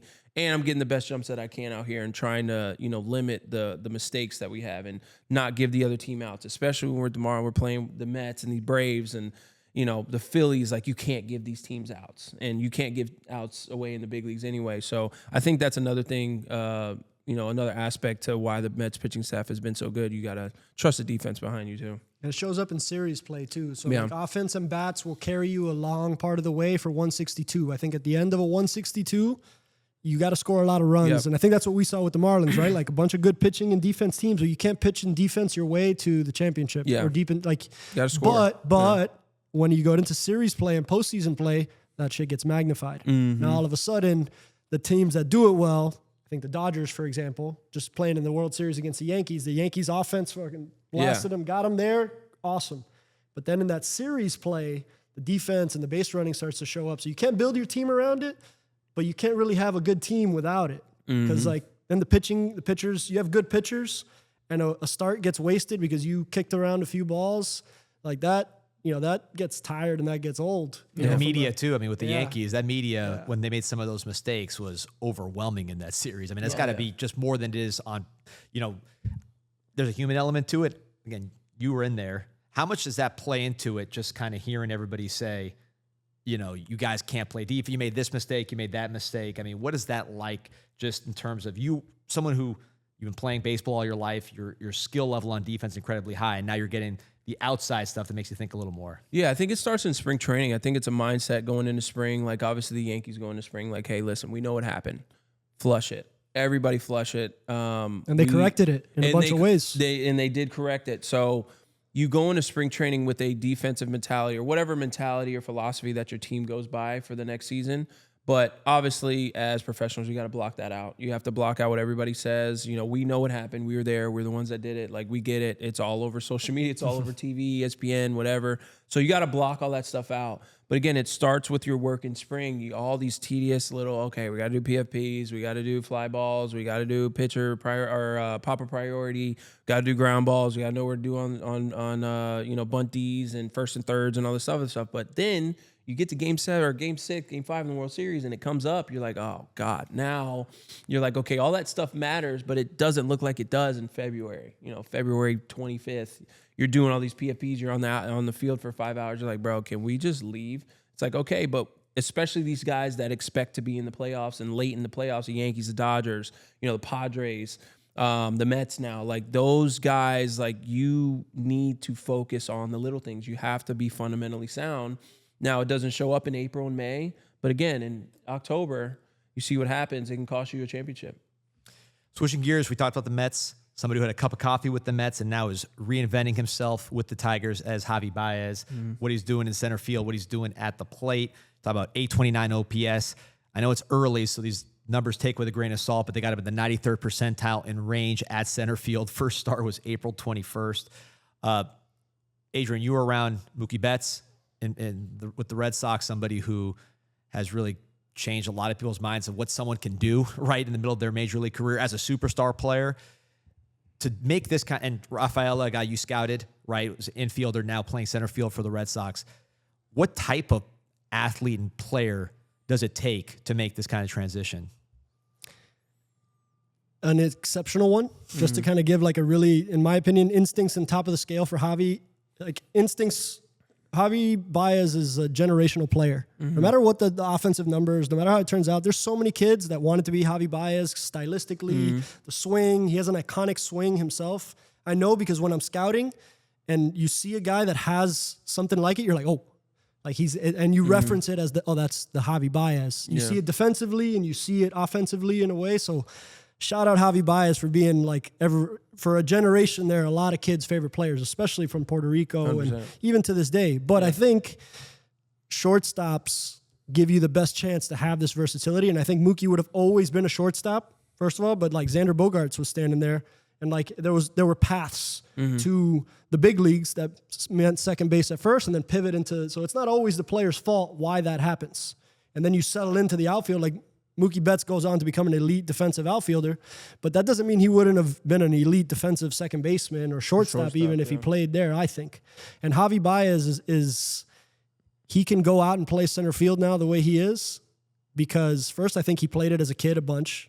Like every one of us plays in like stickball and things like that. It's a more natural position, but I think he's leveraging those instincts that he used at shortstop here. And he did the versatility thing too for a while. Back in those Cubs like teams, it was elite level shortstop, but I'm playing second base or I'm playing third base. Yep. So he's always had that versatility. But what I think is interesting is the rediscovery or the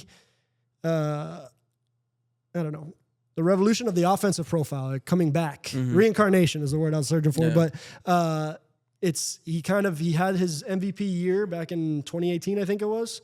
And then offensively, it's just kind of been a gradual, slowed down. But now finding something again offensively is really interesting to me. I think he's making better swing decisions. Yeah. It goes back. He's not missing the cookies. And I think there's a bit of more close off here. He's almost like in a preset.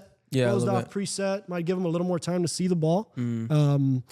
But I love this for players, man. I love when it's like, he started to trend in like back end of the roster now, and then he works his way back into a first place team in a different position. Yeah. And then if the shortstop goes down or they get one of their center fielders back, and now he's got to flip back into shortstop or whatever position, I'm sure he would do it well too, which is, I don't know, top of the scale instincts and defensive ability for me. They need him in the lineup. I mean, right now, he's hitting 309, early sample size, like you said. But Javi was one guy that I personally loved to watch and play against because it was just electric, like a Fernando Tatis. Like he was just electric on the base pass, electric on the field. Like he's making plays. You're like, how did he even get to that ball and get enough on the throw to even throw somebody out?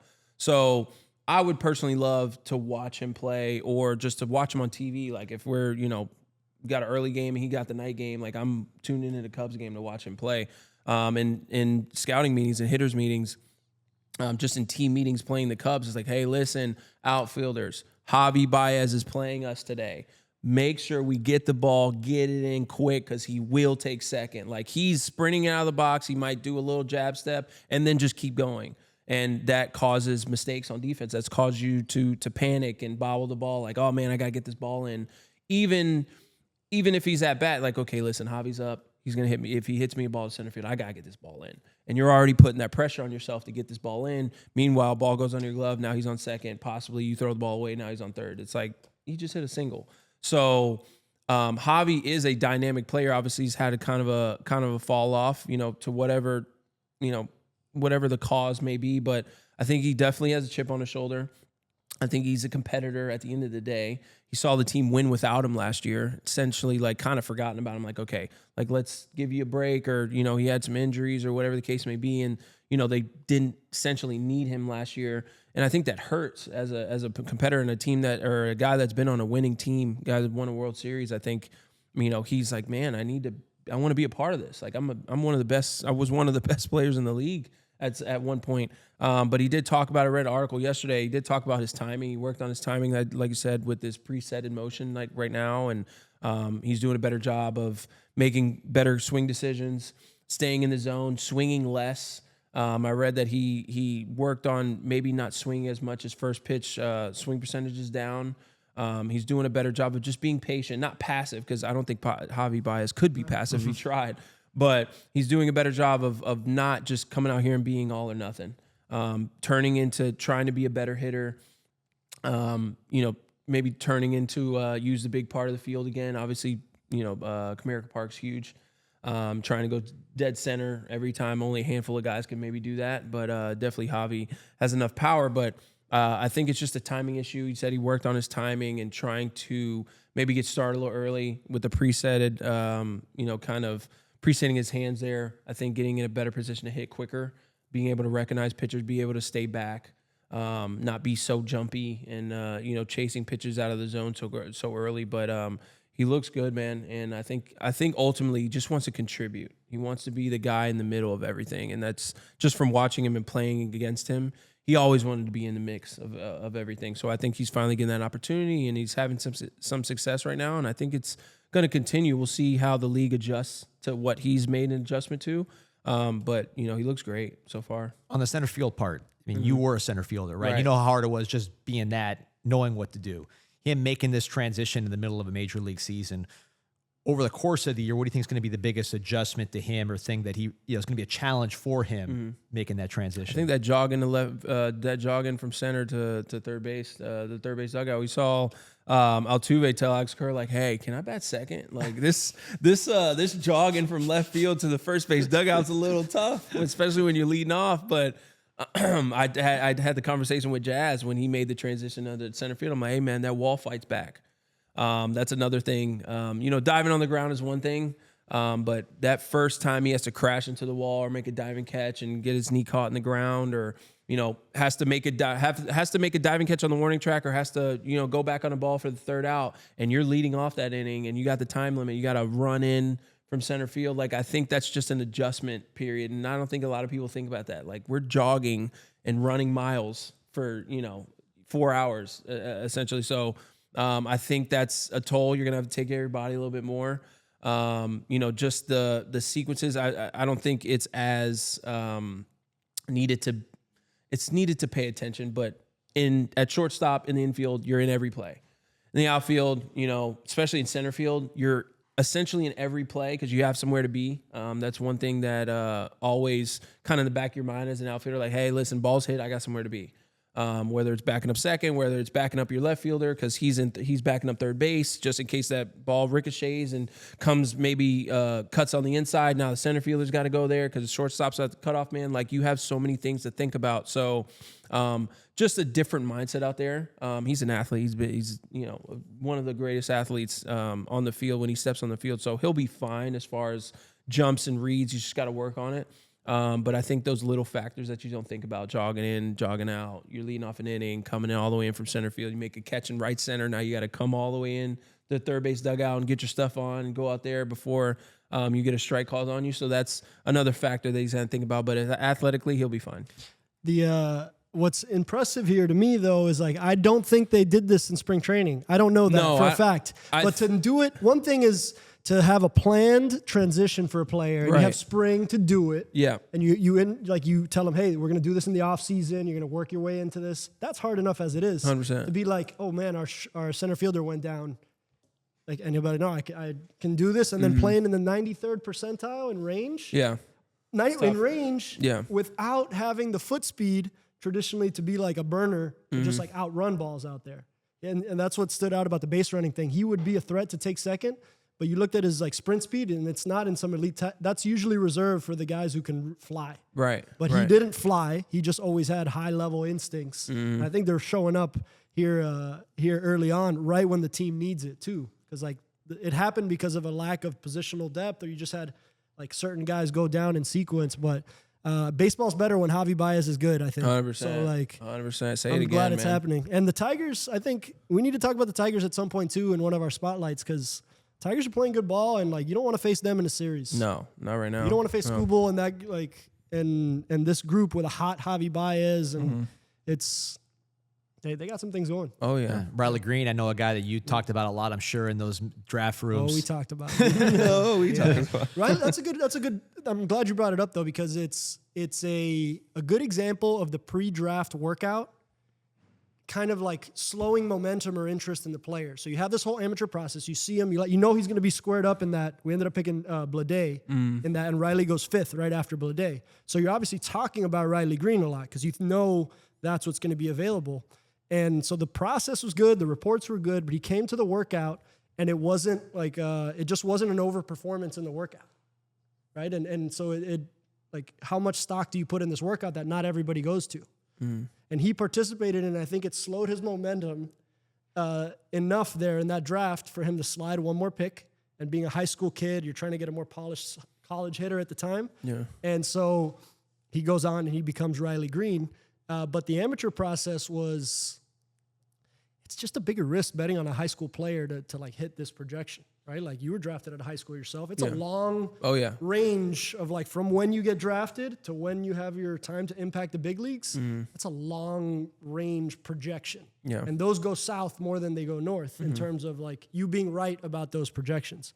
But what stood out too, and what shouldn't have been kind of passed by was the just like elite bat with a different, he's got that different thing to him. Yeah. He swings, it looks long, but it's not like from launch position to bat to ball contact, it's short, but like obviously his back swing, it looks like his swing is so long. I'm like, it looks like he gets jammed every single time, but he's so short and quick to the ball. Like he's very explosive through the zone and through the zone. That's why I think it just looks like his swing is so long. Yep. But like you said, I mean, healthy Baez and a productive Baez plus Riley Green right now, and plus the rest of that nucleus of that lineup. Torkelson's on a heater right now. Like he's finally turning into what they thought he would be. Like that's a problem. It's a problem for the AL Central right now. Switching gears to somebody who was traded for Javy Baez, right, and certainly knows his way around center field, Pete Crow-Armstrong. And, one thing with this guy that caught my attention, just kind of going through the draft process, I don't remember Pete as a prospect. You scouted him. I did. It seemed like you mentioned Riley Green and kind of that high school amateur process from a front office standpoint. From what I understand about Pete Crow-Armstrong, you're talking about not a bad summer, but a disappointing summer. Then he starts getting it back, and then you have COVID, right? So seeing like that process wasn't standard. Goes 19th, obviously gets traded for Baez. Now we're talking about one of the best young players in the game. Having his moment. Yeah, take me through the Pete Crow-Armstrong evaluation and where he is now. So Pete Crow-Armstrong was interesting because the evaluation was Team USA trials or Team USA kind of inner squads to select who ends up going to be the national Team USA. And so I watched that kind of face-off before they went out into international play. I think it was at Dodger Stadium. Dylan Cruz was on that team. There was a bunch of good, like really good, Tyler Soderstrom was on that team. Just a bunch of, guys that I'm not mentioning now, but are dudes now. And Pete Crow-Armstrong was that instinctual defensive player with a nice swing. Like, it made his impact defensively, like showed out or stood out.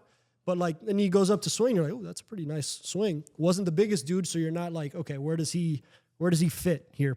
Where does he profile? Really good defense, but where's the power going to be, right? And that doesn't mean it's not a good high priority player, but it's the reason he's not a top 10 pick or top 5 pick in that year. Now he's reached that offensive projection and that sweet swing, all of that comes with it. He's having his moment in every way right now. He's like, I think he leads baseball in defensive WAR, but also, killing it offensively too for a really good team.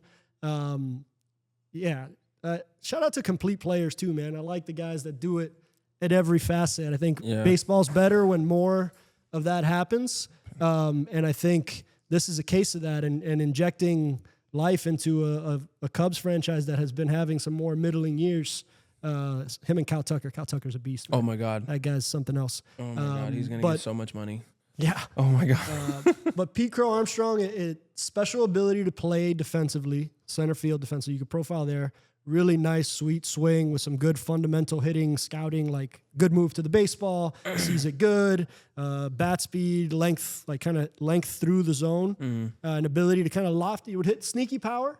So there's always some juice in there, but I think that's not why he slides. He was a high school player, but he also came from a good Harvard Westlake program. Harvard Westlake is like a elite level baseball program. Max Fried, Lucas Giolito, a bunch of other guys have come out of Harvard Westlake. And so he's like, okay, really interesting skill set from a good school. I could see how he gets selected in the first round, even as a high school player. But that's a deep projection that you're making. Yeah. It's okay that he gets traded away from his original organization because sometimes it just takes longer to figure these things out. Yeah. Right. So maybe like he was in that lull in the value, and he got traded for Javi Baez. Means something. When the Mets were trying to be good. So, he was carrying some value there, but the Cubs are on the better end of this one right now because he's doing what he's doing. And by the way, Cubs fans, Pete Crow-Armstrong, I said Peter, my co-host on my other shows named Peter. I look at I guess on the birth certificate is Pete. Yeah. So shout out to the parents. We've a lot of ink's been spilled on his parents, both actors.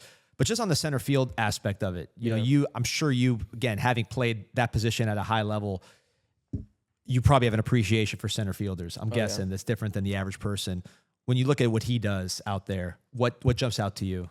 The smoothness, just obviously as a lead defender, gets to everything very, very quickly, and one of the elite guys in as far as jumps, getting elite jumps on balls. But just the way that he glides out there, the way that he plays with confidence, he's got confidence in that glove. Like if the ball touches my glove, I'm catching it. He's another guy that wears his heart on his sleeve. He's got that dog mentality. He'll run through a brick wall for his team or for his teammates. But he's just they did a look on a ball that was kind of hit on the barrel, but just in front of the center fielder, and they did kind of a look on other center fielders and if they would have gotten to that ball, and he gets to it standing up easily, like catches with his ball at his chest, and most guys are either diving or they pull up because they can't get there. So I look at just his jumps on balls and just his quickness to be able to, obviously not a huge guy. So for me, it was a little tougher for me to get going. I like to think that I got good jumps and I was able to get to a lot of balls and make some nice catches, but he just makes it look that much easier out there. And I can appreciate guys that make it look easy out there, and make it look like, just natural. So him run around center field. I know that's not a huge center field, but I think he'd do the same thing in Colorado, honestly, playing in the biggest center field in the league. But you got the factor of that brick wall. He's not scared of that brick wall. And then when the ivy comes to play, like he's not scared of that. And he just plays with a freeness. And I think the Cubs and Counsell and that coaching staff have let him just be himself. The painted hair, the sleeve, like whatever he wants to wear on the field and however he wants to act, like that has to be his MO. Like that, you got to let him be him. And I think he's finally able to be himself.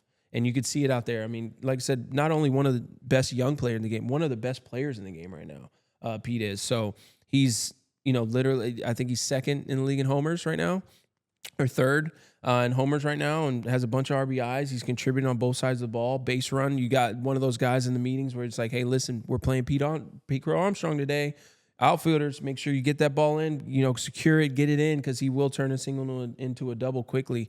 And he just plays with his hair on fire. And I love to watch him work out there, honestly. Instincts plus speed. Mm-hmm. Plus an arm. Like the total defensive plus contribution. Yes, plus like 100th percentile range, 89th percentile arm value, 94th percentile arm strength, 96th percentile sprint speed. Mm-hmm. So and he gets excellent jumps, which is not listed there. Yeah. So you put all those things together, and what you said stands out too is that wall in Wrigley fights back. Oh yeah. Hard. Like that's I've seen many wrists be gone. Well, I remember the advanced prep when we played them in the 2020 playoffs. Yeah. We're playing over there, and as you're putting the advanced work together, it's something you got to factor in. Mm-hmm. Like you got to talk through it with your outfielders. It's a different outfield. Mm-hmm. It's a short outfield, but it kind of makes it harder to play sometimes. Oh, yeah, I think. 100%. Because you're playing short. You're playing shallow in. There's no foul territory. Right. Everything's Windy a brick as hell. wall. Yeah, windy as hell. Windy as hell. Yeah. That's tough. And so doing it with all that, I think it adds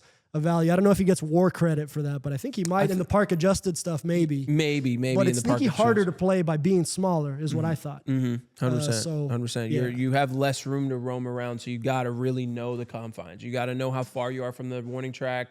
I remember when I first got up to the big leagues with the Brewers, we'd go out to each ballpark and literally count the steps of how far I was. If we're going to play shallow a day, if we're going to play back, if I'm going to play in the gap, in either gap, I would literally have to calculate how many steps it would take me, like full speed. Like the outfield coach would be out there with us, Ed Cedar, be out there with us during BP, and balls hit, and I'm literally running full speed, and I'd have to count. Just have us, work the mind a little bit while you're practicing. I'd have to count how many steps it took me to get to the warning track, and that would just kind of help you in game speed. You go out there, it's like, okay, I got 10 steps. If I'm playing here, if I'm playing in the gap, I got 10 steps, 15 steps away from the track.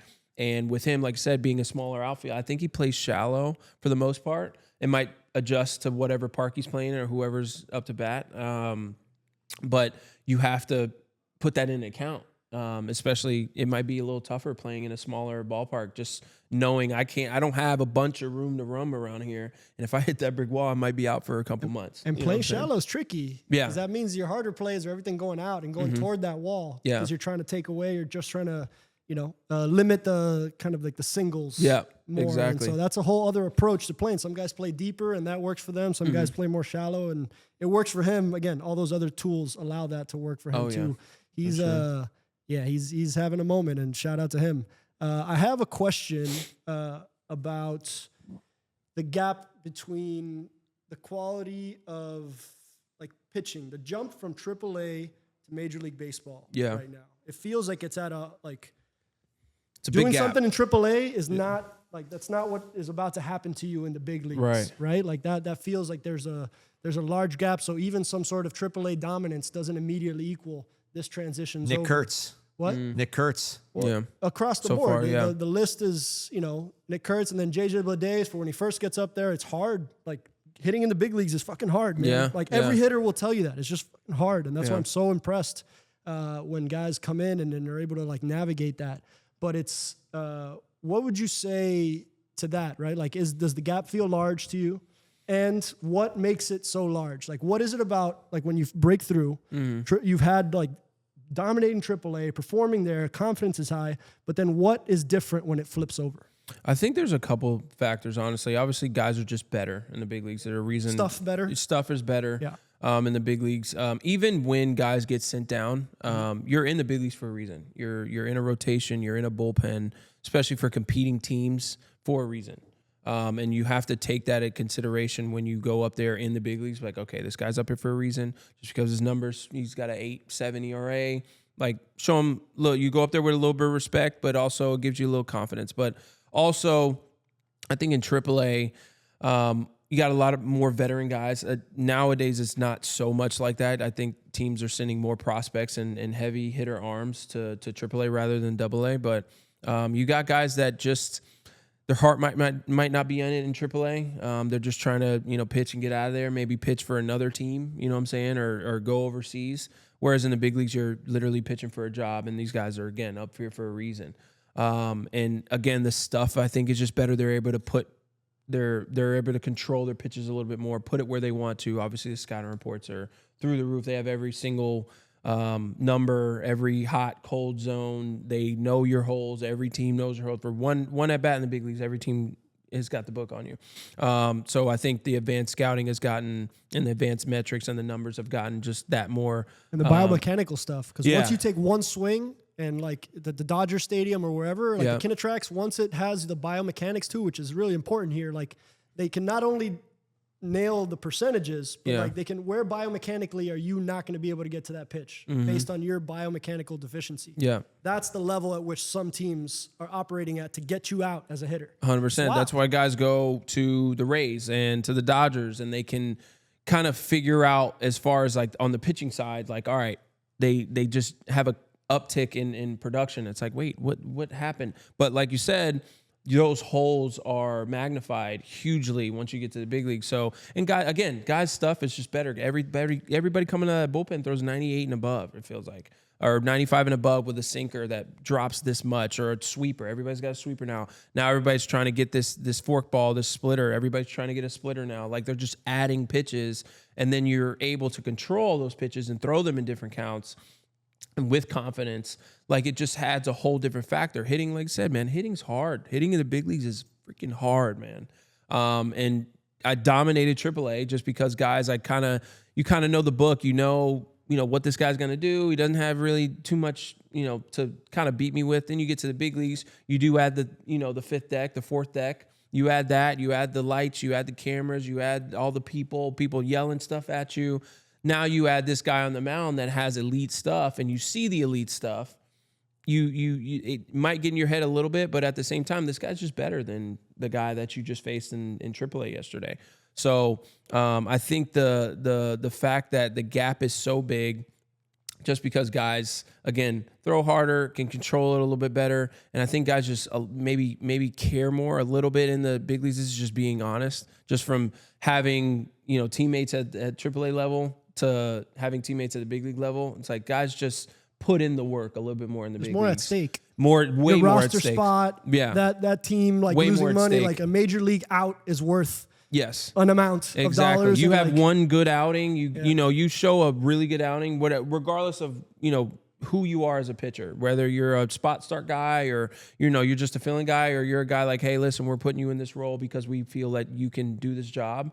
Like, it just means more. It just means a lot more. So if you go out there and shove, you strike out the side on some nastiness, like you strike out. I think a lot of teams kind of look at, if you strike out, maybe you're facing the Dodgers and you face Ohtani, Betts, and Freeman, and you make those guys look silly. It's like, oh, let's because those are elite hitters. Like, let's do that one again. of the let's do that again. Let's see that again. Let's what I'm saying. Let's run this guy out there maybe in a little higher leverage situation. But yeah, you go up there and pitching just it is different, but the book is out. I feel like the book is just out on guys. And quicker. What's new is the everybody's arsenal getting deeper with pitches, and they've had different names in different eras. But you mentioned kick change earlier. Yeah. I want to get to what like sweepers, kick changes. Like, even within the traditional pitches pitchers usually have, there's now an aggressive, like, okay, if I'm a four-seam guy, my four-seamer is way better than my two-seamer, I'm going to use this four-seamer a lot more. Right, got more ride, yeah.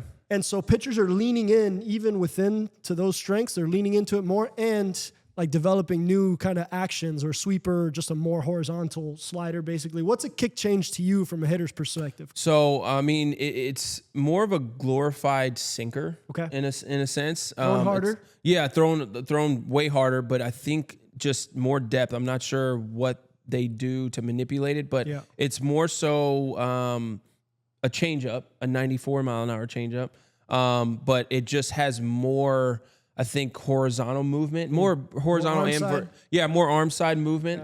Yeah. Just for more of a two-seamer, maybe not a sinker, but it can blend depending on the guy. Like Clay Holmes is kind of just dives at your back foot. Right. So it's more of like, okay, I got to make sure I'm ready for his sinker, which is 93 or 95, 96, but also this kick change that maybe might be 92, 93, but it has way more movement. It's just going to run on my back foot. But he starts it on the outside corner, and as a sinker, if you're facing a sinker guy, you're like, all right, you want that ball to start on the outside corner, outer part of the plate, it's going to run in your barrel. So if the fact that he's starting it on the outside corner where we're looking, and it's just disappearing into your back foot, like, you just, by the time you're, okay, that's the pitch I'm looking for, by the time you decide to swing, it's in the catcher's glove or in the dirt behind you, in a sense. So I think that's why he's so effective with it. And he's finding success on the bottom side of the barrel. We've been in this era of baseball where, like, you're chasing punch outs at the top of the zone. Yeah. So you're trying to get above the barrel with four-seam ride and things and that now get guys above. have gotten on plane with that. Right. Hitters, cat and mouse game between hitters and pitchers. Hitters are starting to adjust for the higher fastball and doing mechanical changes to handle the high fastball. So now it comes back around to guys having success on the bottom side of the barrel. Yeah. Clay Holmes, like, you can make money on that side of the barrel too. And I think we'll see more Clay Holmes's as a result of Clay Holmes having success doing this. And I think it'll be an interesting correction to like getting under barrels more. It's tougher now without the shift. I think we saw this with Sandy Alcantara, where like Sandy had his Cy Young year the last year of the shift, and you can kind of always play into his strength and into his favorite. The next year, Sandy's stuff for repertoire didn't change, but like we lost the shift. And so that high, like you're living in a lower percentage than a strikeout. Ball in play, but Major League infielders are pretty good, man. Yeah, like, you hit ball on the ground, you're out. You're out. You're usually out, bro. You most of the time you can't make any money there. No. Hitters can't, like, that's why they'll always make the correction out of high ground ball percentage. Even, remember Maggie Sierra? Maggie Sierra, 90 run tool, top of the scale, thought he could, like, just kind of put it in play and let it go. Major League infielders are too good for that right now. Yeah, same guy, Simpson for the Rays right now. But he's actually, he's hitting line drives and getting on base that way. But and essentially, you think, all right, just put it on the ground and run. But these guys are good. These guys, you get on the ground, I don't care how fast you are. I don't care if you're Usain Bolt. Like, these guys are quick enough to get it out. They know how fast you are. One, we got the scout report. They know who you are. Everybody's been talking about you. So if I get a ground ball from this dude, I need to field it cleanly and get it to first base as fast as I can. Like, ain't no hop stepping, ain't no pumping the glove. No, I need to get to first base as soon as possible. And they thought that with Max. Right. And I remember being around Trey Hillman a lot and Brian Butterfield, these guys that they were the coach on the staff that was responsible for being the infield defense coach. Yeah. So like when that guy comes around, you're about to play this guy, you're like, that's like the number one thing you circle. You're like, hey, we're not going to let this guy get us out by putting the ball on the ground. Got to get rid of it quick. And I watched Mags try to like basically out-hit that, but like too high of an out conversion there in a big league infield. In a big league infield, that's like why lifting the ball has to happen. That's why some people bitch about like, oh, it's teaching kids to lift the ball and not put the ball in play. There's no money to be made on the ground in the big leagues as a hitter. Yeah, very little. You have to have only a narrow role can do that, and so it's just a reality. I wanted to circle all the way back around to something we've talked about here. You had an experience playing in Mexico too. I did. So can you speak to, we've talked about the big leagues, we've talked about the NPB, and now what was that Mexico experience like? Honestly, I'm going to be brutally honest. Like I didn't like it. Some guys love it. The free, style of baseball that they play down there. There's really no just from my experience, there's not a whole lot of structure. The winter ball feel for me has never been, my cup of tea, if you will. Like I never really wanted to go winter ball. I felt like I was forced in 2015 to go, when I went to the fall league and then went to Puerto Rico for 2 weeks. And I just, I don't really like the winter ball feel of that. Now the competition was still good. I mean, especially nowadays with guys not getting signed, a lot of guys are in Mexico right now. AA, AAA level. Where would you put it at? I'd say like AAA level. Like AAA level. I'd say like AAA level. Less than Japan. Less than Japan for sure. And there's that care factor of like, okay, I'm in Mexico, whatever, like, whatever goes.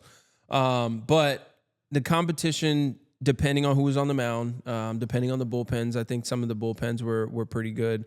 But you definitely learn how to hit a breaking ball down in Mexico. A lot of guys aren't really throwing hard. There's a lot of guys with multiple arm surgeries and just trying to stay in the game. And they've learned how to pitch. And again, their pitch ability has gone up, so they're learning how to hit the corners and stay out of the middle of the plate as much. So a lot of cutters, a lot of sinkers, a lot of curveballs, a lot of sliders. A lot of change-ups, different speeds of change-ups. There's a lot of guys, sidearm guys that are trying to throw different speed of change-ups. So you definitely learn how to hit an off-speed pitch there for sure. Ball doesn't really fly a whole lot in the league that I was in. I was in Tabasco to start out, and then I went to Aguascalientes where that's like more of a dry, thinner air atmosphere, so the ball did carry a little bit more. But when I was in Tabasco, it was like thick, like here, air, like middle of July, thick air out there. The ball went nowhere. But the fans are in it. They play music all the way up till the pitcher releases the ball. And they cut it out. It's kind of weird. First time I heard, I'm like, yo, time, what? Oh, we're still pitching? Does it get normalized? It gets normalized. Okay. You realize that's just how things work out here. But I didn't like it too much. But there are guys that make a living down there, man. And kudos to you. And like I said, the competition is 3A, sometimes 4A. Yeah, it's an interesting like stopover place in between guys' Yeah. journeys. You know, and I like that. I like that there are options. I like that the KBO has become more of an option too for guys. Austin Dean killing it in the KBO. Oh God, I love know, it, man. just- Love it. he- Such a he's good loving dude. hitting Yeah, he's career. loving Yeah, it over man. there. They love him. Oh, he's a king over there. He could always hit, man. Yeah. He could always hit. But again, hitting in the big leagues is just fucking hard, man. it's Like tough, bro. And the windows you get to show it are not always like, here, you got 150, 200 plate appearances. Let it Yeah. go. Like, you know, it's not. But to see there be a destination in the KBO where you can go and have some success, make some money, MPB, Yeah. Taiwan, the Mexican League, you can kind of go and establish value, reestablish value, or get paid for the stuff that you did in your major league side. Like for global baseball, I think I'm glad these things exist all over Oh, the yeah, world. for sure. And, There's the so Winter many League thing leagues is out so true too. If you watch the Dominican Winter League or any Winter League, really, it's all these like the pitchers are all these older, craftier guys that maybe they don't pitch in the big leagues anymore, but they save it all for winter ball. Yeah. And they're out there 40 years old, like starting games, closing games, pitching backwards. Yeah, It's throwing a different environment. 77-mile-an-hour curveballs or 70-mile-an-hour curveballs, ephyses. Like they're throwing out the kitchen sink trying to get guys out. It's a cool dynamic. But like you said, there's a lot of avenues and a lot of ways to further kind of establish yourself and ultimately get back if you want to get back to the big league. So. Like I said, kudos to the guys that utilize that and, are having success and making good amount of money in these leagues and taking care of your family. That's usually what it's all about when you have to go to these leagues and you have a chance to play in these leagues and, further your game. You got to take care of your family. So kudos to those guys, man. They get ready for WBC because Team Mexico shows up for the WBC. Oh, yeah. So like it's those leagues where they kind of get their player pool from, in addition to their Mexican big leaguers, obviously. But like you see all the players on the fringes of those rosters. It's all the guys that play in these leagues. Competition is probably great this summer going into 2026 for the Mexican League for and sure. that style of play works well in tournament ball, in series ball. That's why the Japanese have been killing it because in series baseball, a lot of the things with defense, base running, executing shows up in this tournament style that is harder for it to show up over 162. For sure. So for sure. Yeah. Lou, before we get you out of here, the One Home Team Foundation, HTFT-mentalhealth-performance.com. Tell us a little bit about One Home Team and your work there. Yeah, so it's just something that I've always wanted to, kind of be a part of. I wanted to get in the community while I was playing. I did a couple things with the Marlins and a couple things of my own, going back to my high school and going back to when the Douglas shooting happened, bringing Douglas and Coral Springs, my high school. We were going on the road that day, I think. But they came in and played a game. And just to see guys, because I remember me as a kid and getting to meet a big leaguer, seeing a big leaguer in person. I remember when I was in high school, seeing Giancarlo for the first time. Like, he looked like an action figure in real life. And I was like, oh, my God. Like, just being able to, be with these kids and talk to these kids and being able to, be around them and give them my experiences and answer their questions. A lot of kids have questions. I know I did when I was, 12, 13 years old. So just being able to give back that way. But One Home Team, we are kind of embracing mental health in the community. We're trying to make it normalized and being able to say like, hey, listen, not everybody's okay. Not everybody is perfect. You're not perfect. I'm not perfect. Everything we do in life is, for a reason, and it's okay to talk to somebody. It's okay to have an outlet and be able to be vulnerable with somebody to talk about your mental health. I've had a mental health journey myself, and my partner, Trevor Barlow, he's the starter of the foundation and the clothing line, the company. Ultimately, he just kind of brought me in as the athlete face. We've been friends since 18. He was playing football. And I just got drafted at the time, and we're working out at Bomberitos, and he took a notice to me and definitely kind of showed me the ropes as far as like the mental side of the game, not the physical so much. Obviously, I had all the tools and stuff to be a big leaguer, but we talked more on the mental side and how to deal with adversity. Honestly, I don't get through Japan because the end of my time in Japan, I started to get really bad homesickness, like really, really bad. I didn't think I'd ever gotten that before. I ever would. But I really, I got uncomfortable. Like, I kind of got uncomfortable in my skin, and I got uncomfortable being over there. It's like kind of hard to explain, but it was just a mental battle I had to get through. Like, hey, listen, man, you got 2 more months, thug it out. So he kind of helped me kind of get to a point where it's like, listen, you're over here for a reason. You're doing well. This is great for your family, taking care of your family, like all these different factors to get me through and really helped me out. And, we put on a Broward versus 305 softball game every year, celebrity softball game every year to promote mental health in the community and kind of give back to those services. So it's a mental health skills practice that he goes around and has different talks and sessions with families and different groups of kids, and just kind of giving back in that way, because everybody goes through it, and especially kids just don't know how to kind of exercise that and kind of articulate what they're going through. I know I didn't as a 10, 11-year-old kid. So just trying to give back in that aspect, and we have Joe DiMaggio Children's Hospital behind us. We got Spine Solutions out of Fort Lauderdale behind us. So we have some good sponsors behind us and some things that represent what we're trying to put out in the community. We have a trail run coming up on May 25th, Everglades Trail Run on May 25th, across the street from the arena. So there's a Everglades Trail out there. Just all the proceeds from that and our baseball game go to mental health services in the community. So it's a great cause, and it's something that I can get behind just because I've had an experience with it. And, my mental health journey has been a journey just as that. And he's helped me a lot with that. And I hope to help a lot of kids and adults as well. Anything that they're struggling with, just be able to be vulnerable and be open and talk about it as much as you can, because that holding it in and suppressing it and kind of keeping it all to yourself over time will destroy you. And I mean that wholeheartedly. You'll see over time it'll just kind of eat away at you. And it's okay to write stuff down. I journal a lot. I talk to my friends a lot. If I have a problem, I have a certain group of people or certain people that I talk to about different things that are going on. And if you identify that, and you obviously have to be okay with yourself in that and be able to have conversations with yourself, ultimately you'll come out on top. Ultimately, so that's all that we do, and hopefully we can continue to do great work in the community.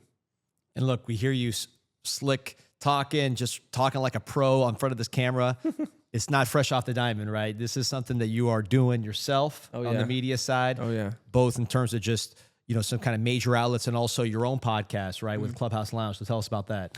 Yeah, Clubhouse Lounge, man. So myself, and I are 1/3, well, actually 1/4 of we added a mediator, Mike Wells, and Nico Gooderham, former big league player for the Detroit Tigers for a while, Emmanuel Hudson, comedian for Wildin' Out and a bunch of other different platforms. We're talking about baseball, we're talking about life, we're talking about wine, fashion, religion, just everything and anything. But our motto is our MO is you're more than your occupation, we're more than entertainment. So trying to not just interview celebrities. We do have a couple of celebrities that we interviewed and a couple of athletes that we interviewed, but also, we interviewed a police officer, we interviewed a web designer, we interviewed a home organizer. So we're trying an artist, like we're trying to bring light to people that normally don't have, they're not in front of a camera and not able to tell their story. So we bring them on and kind of just, shoot the shit with them and, kind of pick their brain on how they got started with whatever they're doing. And, try to bring baseball into it as well. But it's a comedian and funny aspect because E-Man knows nothing about baseball, even though him and Nico grew up together. He knows nothing about baseball, so anytime we have a baseball term, he's like blank in the face, and he has no idea what we're talking about. So it's funny, and he's kind of the comic relief, but also he brings a different insight of the celebrity world and that industry on something that we have no idea about. So it's just 3 guys, obviously two of the guys grew up together, and I met Nico with the Astros, and he approached me with this idea. And, I was like, yes, man, absolutely. Like, we have a lot to talk about. We have a lot of experiences that we've been through that nobody else kind of can attest to. So we decided to put it in front of the camera and, kind of follow that mode. So every other Tuesday, we're releasing episodes every other Tuesday for now. And then once we get going, probably every week. But it's a fun time. It's a good time. You'll learn a lot. and you'll definitely scratch your head at some things, but you'll definitely laugh a lot. But it's a good watch, and hopefully you guys can tune in and like it, man. I love that you're treating this all like a craft too, like finding spots to get your reps in and like understanding showing up with notes and like, you know, that an appreciation for that makes me feel like whatever it is that you're doing, you're going to do it really well, just like you've done here in this conversation. Appreciate it, man. But it's keep treating it like that. And I think there's no way that it could go anywhere but good. And the concept with what you're talking about sounds awesome. Yeah. And the foundation stuff, that's amazing, man. Like, you're not even paying back, you're paying forward, you know, because you're kind of you're carrying the torch into this next generation and like spotlighting things that are obviously, when you talk about them, obviously this is important, but it gets lost. Yeah. You know, like the emphasis on these things, or it gets lost that you have to emphasize them and uncomfortable, not to mention. But I'm excited. I'm glad you stopped by and blessed us with one of those reps, you know, and coming in and just having a dope conversation. Yeah, for sure, man. Thank you guys so much for having me, man. This was awesome. Again, part of my reps, but also, you know, good people. Adrian's my guy, man. So what you guys have started is unbelievable, and this whole studio is amazing. So kudos to you guys and props to you guys, man. This is awesome, and again, I hope to be back, man. I can't wait. I can't wait, Lou. Listen, One Hometeam Foundation. Check that out again. That is HTFT-mentalhealth-performance.com. Also, the Clubhouse Lounge. El Big League Show. We'll be back next week. Like and subscribe to the channel. See you next week. Yes, sir.